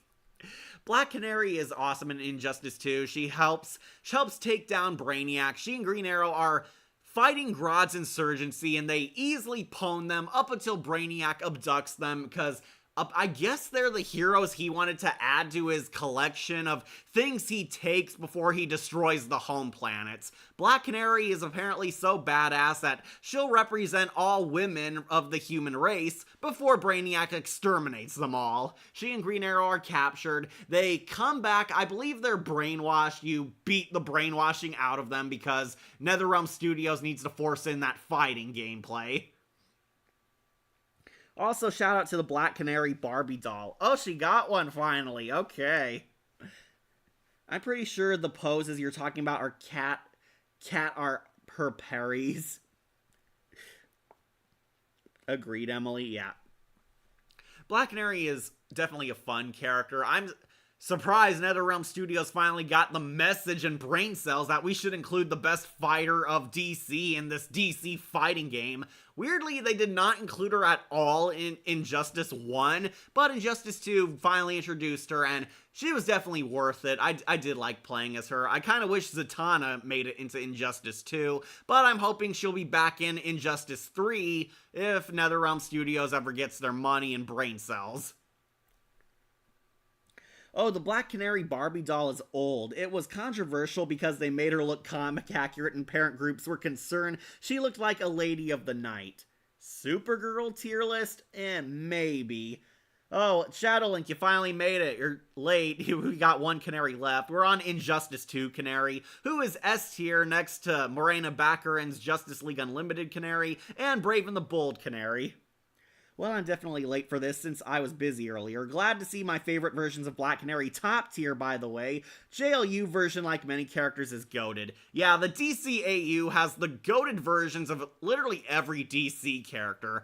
Like, is there any character the DCAU failed? I think the worst one was Hugo Strange, but that's only because they made him a con man instead of the magnificent bastard strategist we know in the Arkhamverse. Yeah, if you're late, top tier, make me want to shout, DCAU Canary, Injustice 2 Canary, Brave and the Bold Canary, Awesome Voice, Young Justice Canary, Meta Meh, the Arrowverse Canaries, Laurel, Sarah, and Dinah, who pretty much did nothing. Then Canary Cry, we have the DC Nation Canary, who looks hideous. The Smallville Black Canary, I do not like her design, that costed her so many points. And Dropkick to the next county, we have Black Siren and the Birds of Prey movie Black Canary, who is the worst interpretation of this character. We're still talking about Injustice Canary. She didn't exactly get like a character arc, but she had cool moments to shine. Supergirl tier list, that one is a maybe, because I really don't want to watch Helen Slater's Supergirl movie. Don't get me wrong, I like the character, I think she's awesome, but I think there might be a bit too many to do. If Batman vs. Superman was bad, maybe they should try Batgirl vs. Superkiller. Actually, never mind, forget that. I will enjoy dissecting your brain, Car. I think you mean cat, but yeah. So, Injustice 2 Canary, pretty cool. She snaps out of her brainwashing, gets more fighting where you could choose to play as either Green Arrow or Black Canary.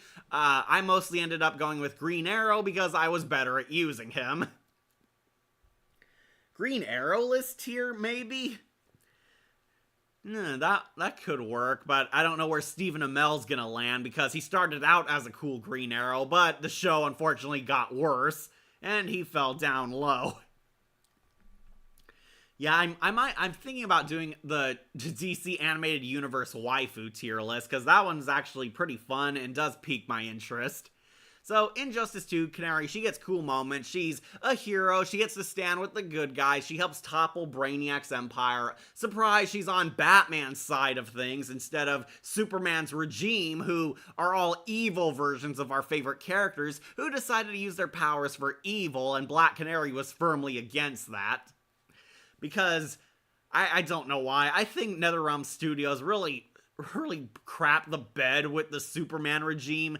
It's like Superman turning evil made sense, but everyone else becoming evil, bastardized versions of their characters and joining him was a bit of a question mark. How about Yellow Arrow? There's only one and he's dead. Agree, Cat. Yeah, so she's pretty cool. She helps Batman, and you get to choose your ending. Do you want to play as Batman or Superman? Because this is when the Snyderverse had Batman versus Superman as the #1 movie, and you get to actually play the fight between them, but it's kind of cheapened when you know Superman's the bad guy and the wrong in this, and most of us ended up choosing Batman anyway. Batman defeats Superman and locks him back up. Superman, if he defeats Batman, revives the regime and kills all the heroes opposing him. And I guess he enslaves Batman because he's too valuable to kill, not like all the other characters with superpowers. Yeah, Black Canary, I'm very certain she'll die if Superman wins, but she'll be standing with the heroes on Batman's side if Bruce wins. And this was pretty cool. Pretty cool Black Canary. Fun playing as her. Fun having her in your dream fights against the greatest names of DC. Very fun character. Vanessa Marshall is a very great voice actress. She was good in Young Justice, but I think Injustice 2 did her a lot more greatness. She was so much better in that game because she was more faithful to the character and didn't do something stupid like request safe spaces on New Genesis. So yeah, Injustice 2, definitely top tier. And with that, we're on our final Black Canary, the Tomorrowverse Black Canary.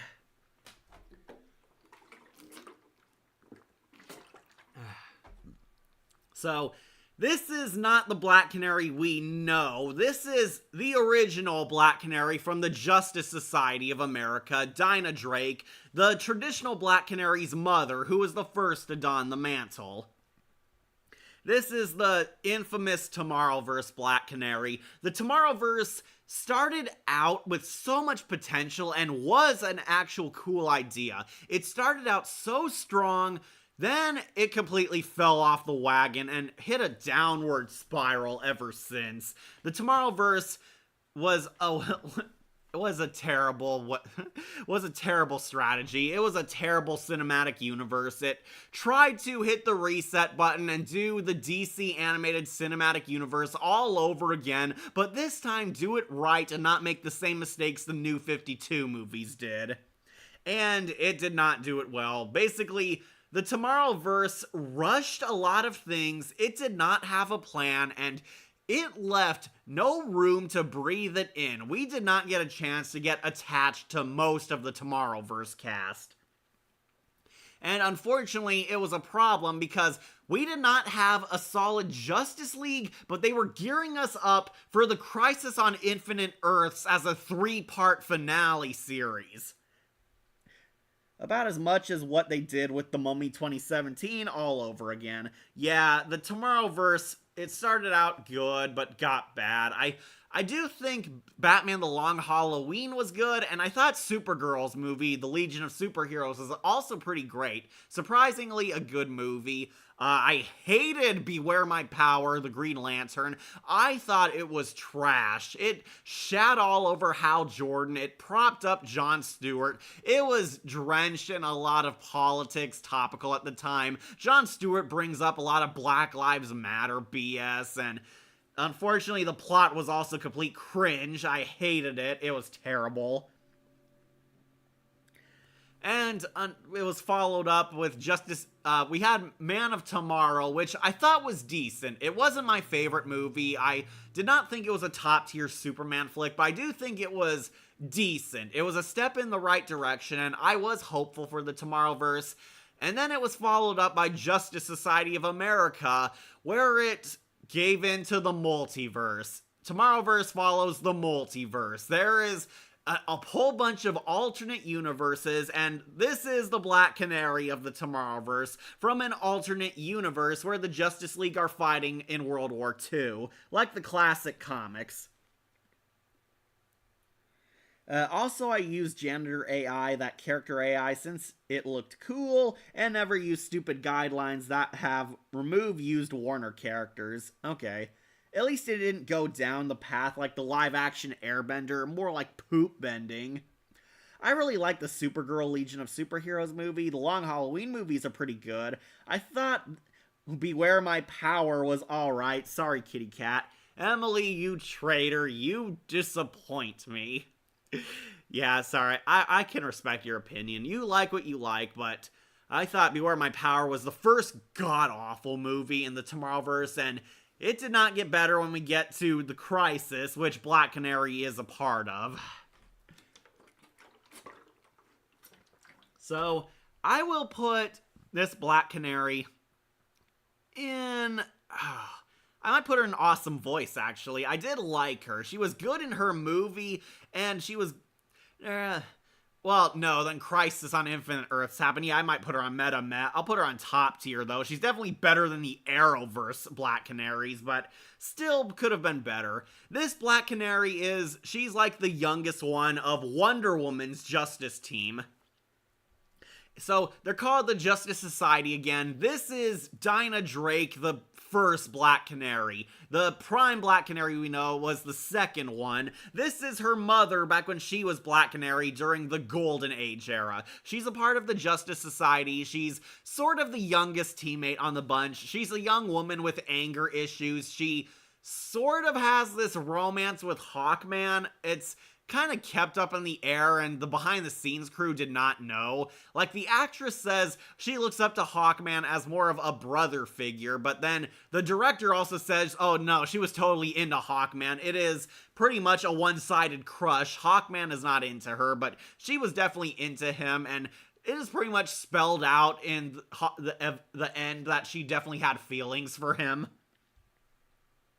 Also, I see Dean Winchester voice Batman. Oh, yeah, what's his name? The guy who played Red Hood came back as Batman. Jensen Ackles, that's it. Jensen Ackles played Batman, and I thought he was okay. I did not fall in love with his voice. He doesn't do a bad job, and I do not think any less of you if you do like him, but I thought he was an okay Batman. Jensen Ackles definitely delivered a good Batman voice, but he didn't get to do much beyond the Long Halloween movies. He was just generic Batman. It's the same Bruce we know, the brooding, serious, but hyper-competent greatest detective we all know, but he didn't really stand out to me. That was my big issue. He didn't stand out. He didn't rise above my top 10 Batman.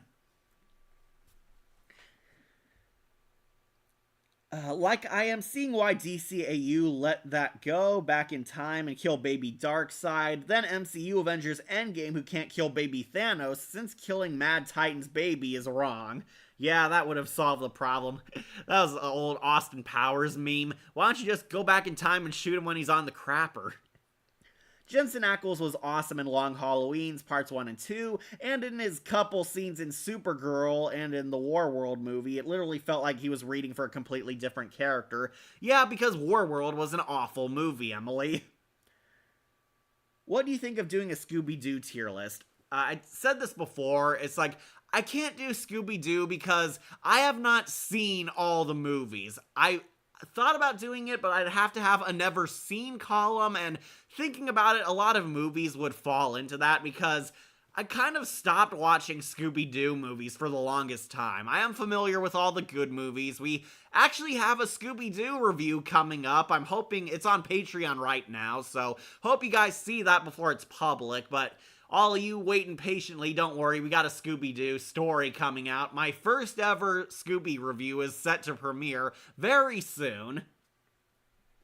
But a tier list, I'm kind of up in the air about that. I thought about doing it, but there's way too many movies I haven't seen, and some people want me to watch them all just to hear my thoughts on them, and that's kind of the problem because I haven't watched them all. I've watched a lot of the big ones, a lot of the really older ones. I have seen Zombie Island, Witch's Ghost. I did watch Moon Monster Madness for the first time ever. I do not want to watch Scooby-Doo meets WWE because I am not interested in that idea at all. I'm trying to keep up with Scooby-Doo. I think Happy Halloween Scooby-Doo is the worst one ever. The one with Elvira and the Scarecrow. That one was trash. That was total awful. And Unfortunately, there is a crowd who actually liked that movie, so they'll probably cry when I shit all over it because it is terrible. Losing Kevin Conroy and Mark Hamill is truly a dark day in the DCAU. Yeah, it was. It was one of the highlights of the Tomorrowverse. Bruce Wayne, voiced by Kevin Conroy for the last time, fights Mark Hamill's Joker before they're incinerated by the Anti-Monitor because Crisis on Infinite Earths basically erases every continuity ever to make the Monoverse. We'll get to that soon. But anyways, back to Justice Society Black Canary. She's pretty much like the Raphael of the Justice League. Raphael the Ninja Turtle, if you don't know. She's got anger problems. She's got a temper. She's very cynical and bitter, but she loves to fight. She fights. She loves beating enemies. She basically gets a lot of her rage out that way. The Flash from the Tomorrowverse accidentally teleports across the multiverse and ends up in the Justice Society world, where Wonder Woman's the leader of the Justice League, fighting Nazis in World War II, a la the golden age of comics, back when superheroes fought Hitler and all that. Get a special guest to have Scooby-Doo expert to help you. Yeah, I might get Emily Alucard, but she told me she hasn't watched all the Scooby-Doo movies ever. It's like, I want to do a street tier list with Emily. That would be fun. I have to get somebody who has watched all the Scooby movies, because if I don't, there's going to be a never seen section on these tier lists, and a lot might fill that. Hopefully it's not Velma. Yeah, don't worry, it's not Velma. It is a good Scooby-Doo story in my review. Hope you all look forward to it. A lot of them have mixed opinions, the Scooby-Doo ones. Okay, I read that one. Also, Daphne Blake is a fan of John Cena without a shirt is weird. I mean, is it really? John Cena is pretty jacked. Guess I felt bad for Mark Hamill, like his line, "Without Batman, crime has no punishment crime has no punchline in life." I mean, I'm missing like 3. I could very easily make that up in an afternoon, so I'd be down for Scooby-Doo after Nightmare on Elm Street, of course, and after I'm healed. Yeah, you heal first, Emily. We need you in healthy shape. I hope you're not a vegan, Emily, because vegans have weak immune systems. I had a friend who was vegan, and she was sick for half the school year and missing classes because you need protein to live. I did watch all the Scooby-Doo movies. Yeah, I'm sure you did, Akira. Justice Society Black Canary, she's definitely okay. I actually did like her character. She's basically learning to mature and get out of her anger. She's in an unhappy marriage, apparently, with Detective Lance, but we never see Detective Lance in this universe, so you kind of feel nothing. She's basically a side character. It's mostly about Barry and Wonder Woman going on the adventures and stopping Nazi Aquaman. The Psycho Pirate is in this universe, and he's being built up as a twist villain for the Crisis on Infinite Earths. The Psycho Pirate is Aquaman's advisor. He has the power to manipulate emotions and is basically causing this war. And the Nazis have joined forces with Aquaman. They're gonna lay siege upon Washington, D.C. They fight, and Hawkman is killed in battle, and we finally get a character moment with Black Canary where she, for the first time, she cries and shows vulnerability over his death. She actually liked Hawkman, and she comforts him in his final dying words. And Hawkman says to her that she should not give up on living life. She should not give in to her anger or depression. She shouldn't give up on finding love, being happy, and living life to the fullest for those you care about, instead of giving yourself into the senseless hate and fighting. And I think this is supposed to imply that Black Canary is going to get her second wind and eventually have her daughter, Laurel Lance, who's going to become the second Black Canary. This, basically, Black Canary gets her hope again and becomes the good hero we all know her as. They stop Aquaman's invasion, the Psycho Pirate's defeated but gets away, he Assassin's Creed assassinates Steve Trevor, then runs off to be the villain of another terrible movie. What about a multi-part Disney tier list? Oh, I don't want to give Disney any attention. You know Casey Kasem asked for Shaggy to be vegetarian? Yeah, I do know that. He apparently quit Mystery Incorporated because he couldn't be a vegetarian. And I think that was part of the reason why Matthew Lillard took over, because Matthew Lillard loved being Shaggy, and he really didn't care what changes were given to him. Also, I'm still upset that Fred times Daphne didn't get married and get the next generation of Scooby-Doo like they are going to be adults soon. Well, that's the thing. Warner Brothers doesn't want to change the status quo. They want the same Scooby cast forever. We're never going to get a young Scooby-Doo or Scooby-Doo the Next Generation or Gen 2 or whatever, because no one's going to care. No one's interested in that. They're timeless classics.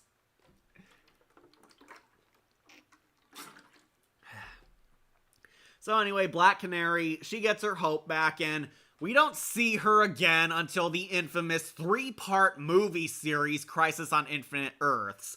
And we get to see 2 Black Canaries. We get to see this one, the Justice Society Black Canary, and her daughter, who's the modern-day Black Canary, who I'm not going to talk about at all because she's pretty much the exact same character as her mom. She's hot, she kicks ass, she wears the leather, she's pretty much in the same suit and voiced by the exact same voice actress. The same voice actress for this canary is her mom and her daughter.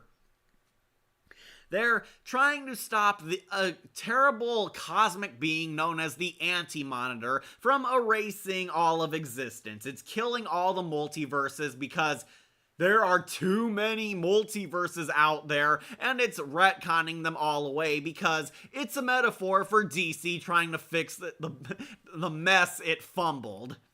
The Anti-Monitor is like killing universes, and we see Black Canaries with the entire group of heroes from every universe, and she helps on one of the planets, and she dies.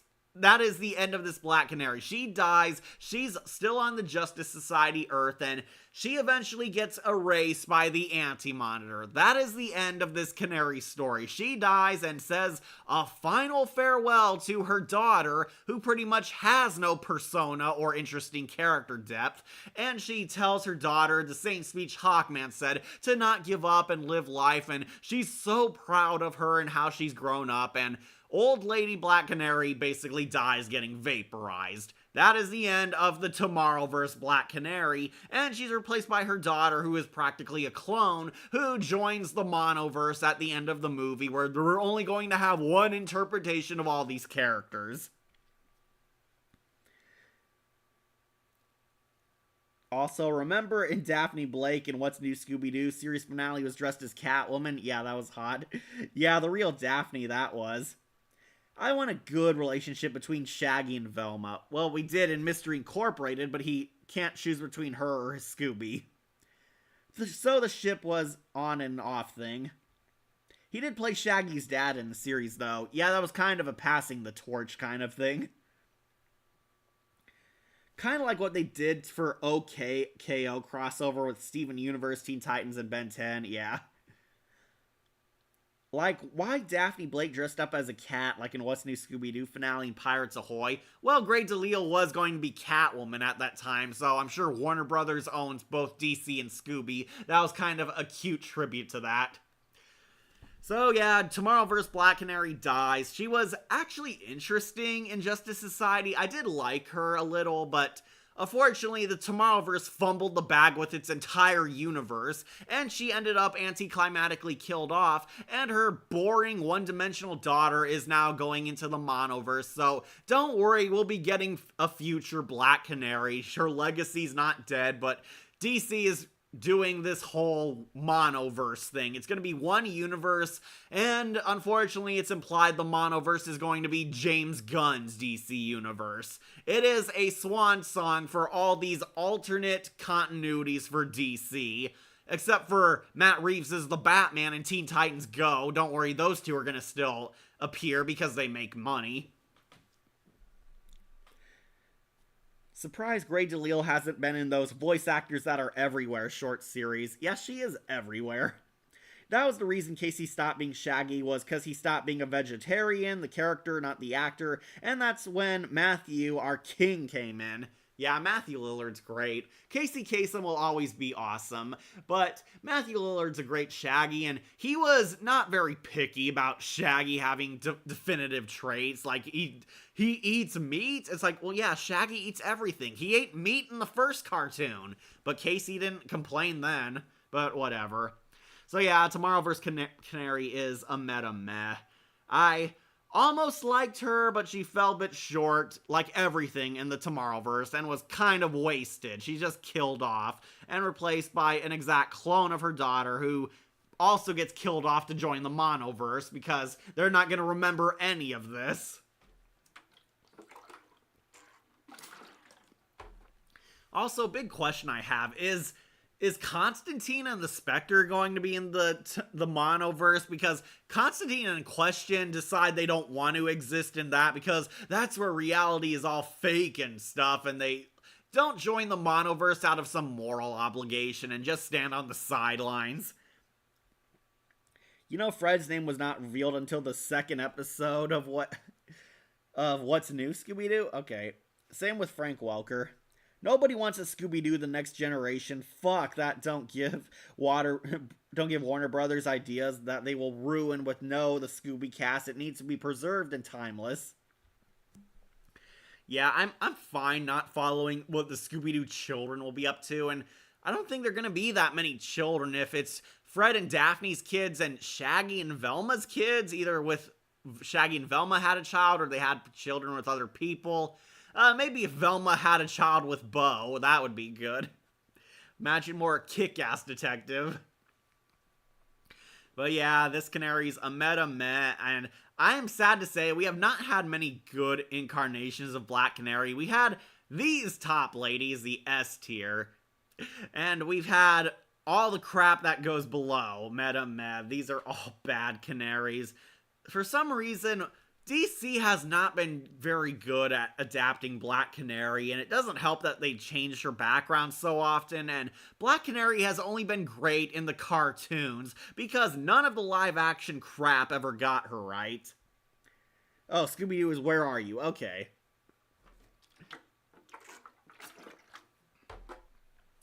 Alright, so as you can see, we are done with all the Black Canaries. That completes my tier list. To go over them one last time if you're late, we got Dropkick to the Next County. It is Black Siren and Journey Smollett's Birds of Prey Black Canary. Both of these are awful interpretations of the birdie, awful characters, awful writing. They are the worst Black Canaries ever.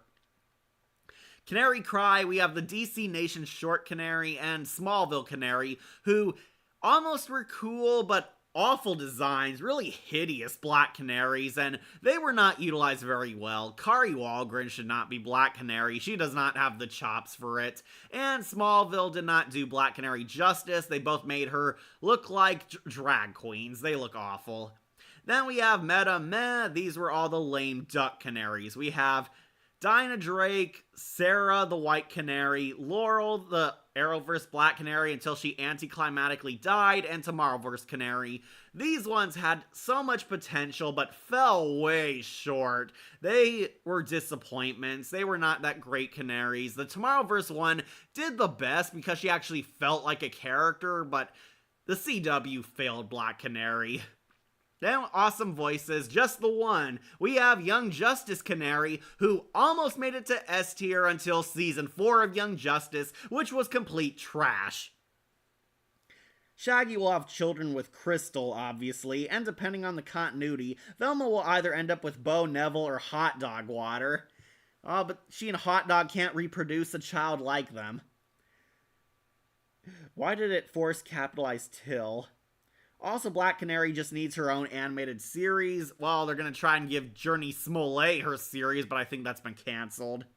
Young Justice Canary was almost cool, but season 4 ruined her like it did with everyone and everything. Really awesome design. She was great in the first 2 seasons, then ruined in the last 2. And make me want to shout, the S tier canaries, the Brave and the Bold Canary, super hot, love Grades Allele as the voice. They did fun things with this canary. Injustice 2 Canary, awesome fighter, awesome character. She is more fun to play as, but she definitely had the spirit of Black Canary down pat. And number 1 is Morena Baccarin's Justice League Unlimited Black Canary. Who is the best? This is the best girl. She is probably everyone's favorite waifu Black Canary. Morena Baccarin rules. Bruce Timm and Paul Dini did wonders for this character. Gail Simone's writing was top notch on this show. This Black Canary is the best. She makes me want to shout. And that pretty much completes my Black Canary tier list. I'll read some comments. Yeah, Shaggy and Crystal having an alien child would be cool. I think it's high time Scrappy made a proper return. Oh, Ira, wait until our Scooby review tomorrow. Also, I see Black Canary kill Sindel with punch through the throat and rip Sindel's head off. Yeah, take that, Emily. Black Canary pwned Sindel.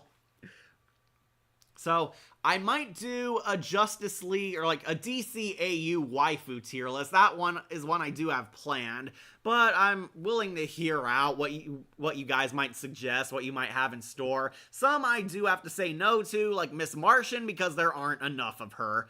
But yeah, Black Canary is an awesome character, and despite some mediocre to trash adaptations, we all remember the good ones. Black Canary's awesome, and she has some very great interpretations. So, thank you for joining us. Remember to like, comment, share, and subscribe, or tune in for more videos posted here on Wolf Entertainment. I'm your host, Catastrophe, and like Black Canary, I gotta hitch my ride.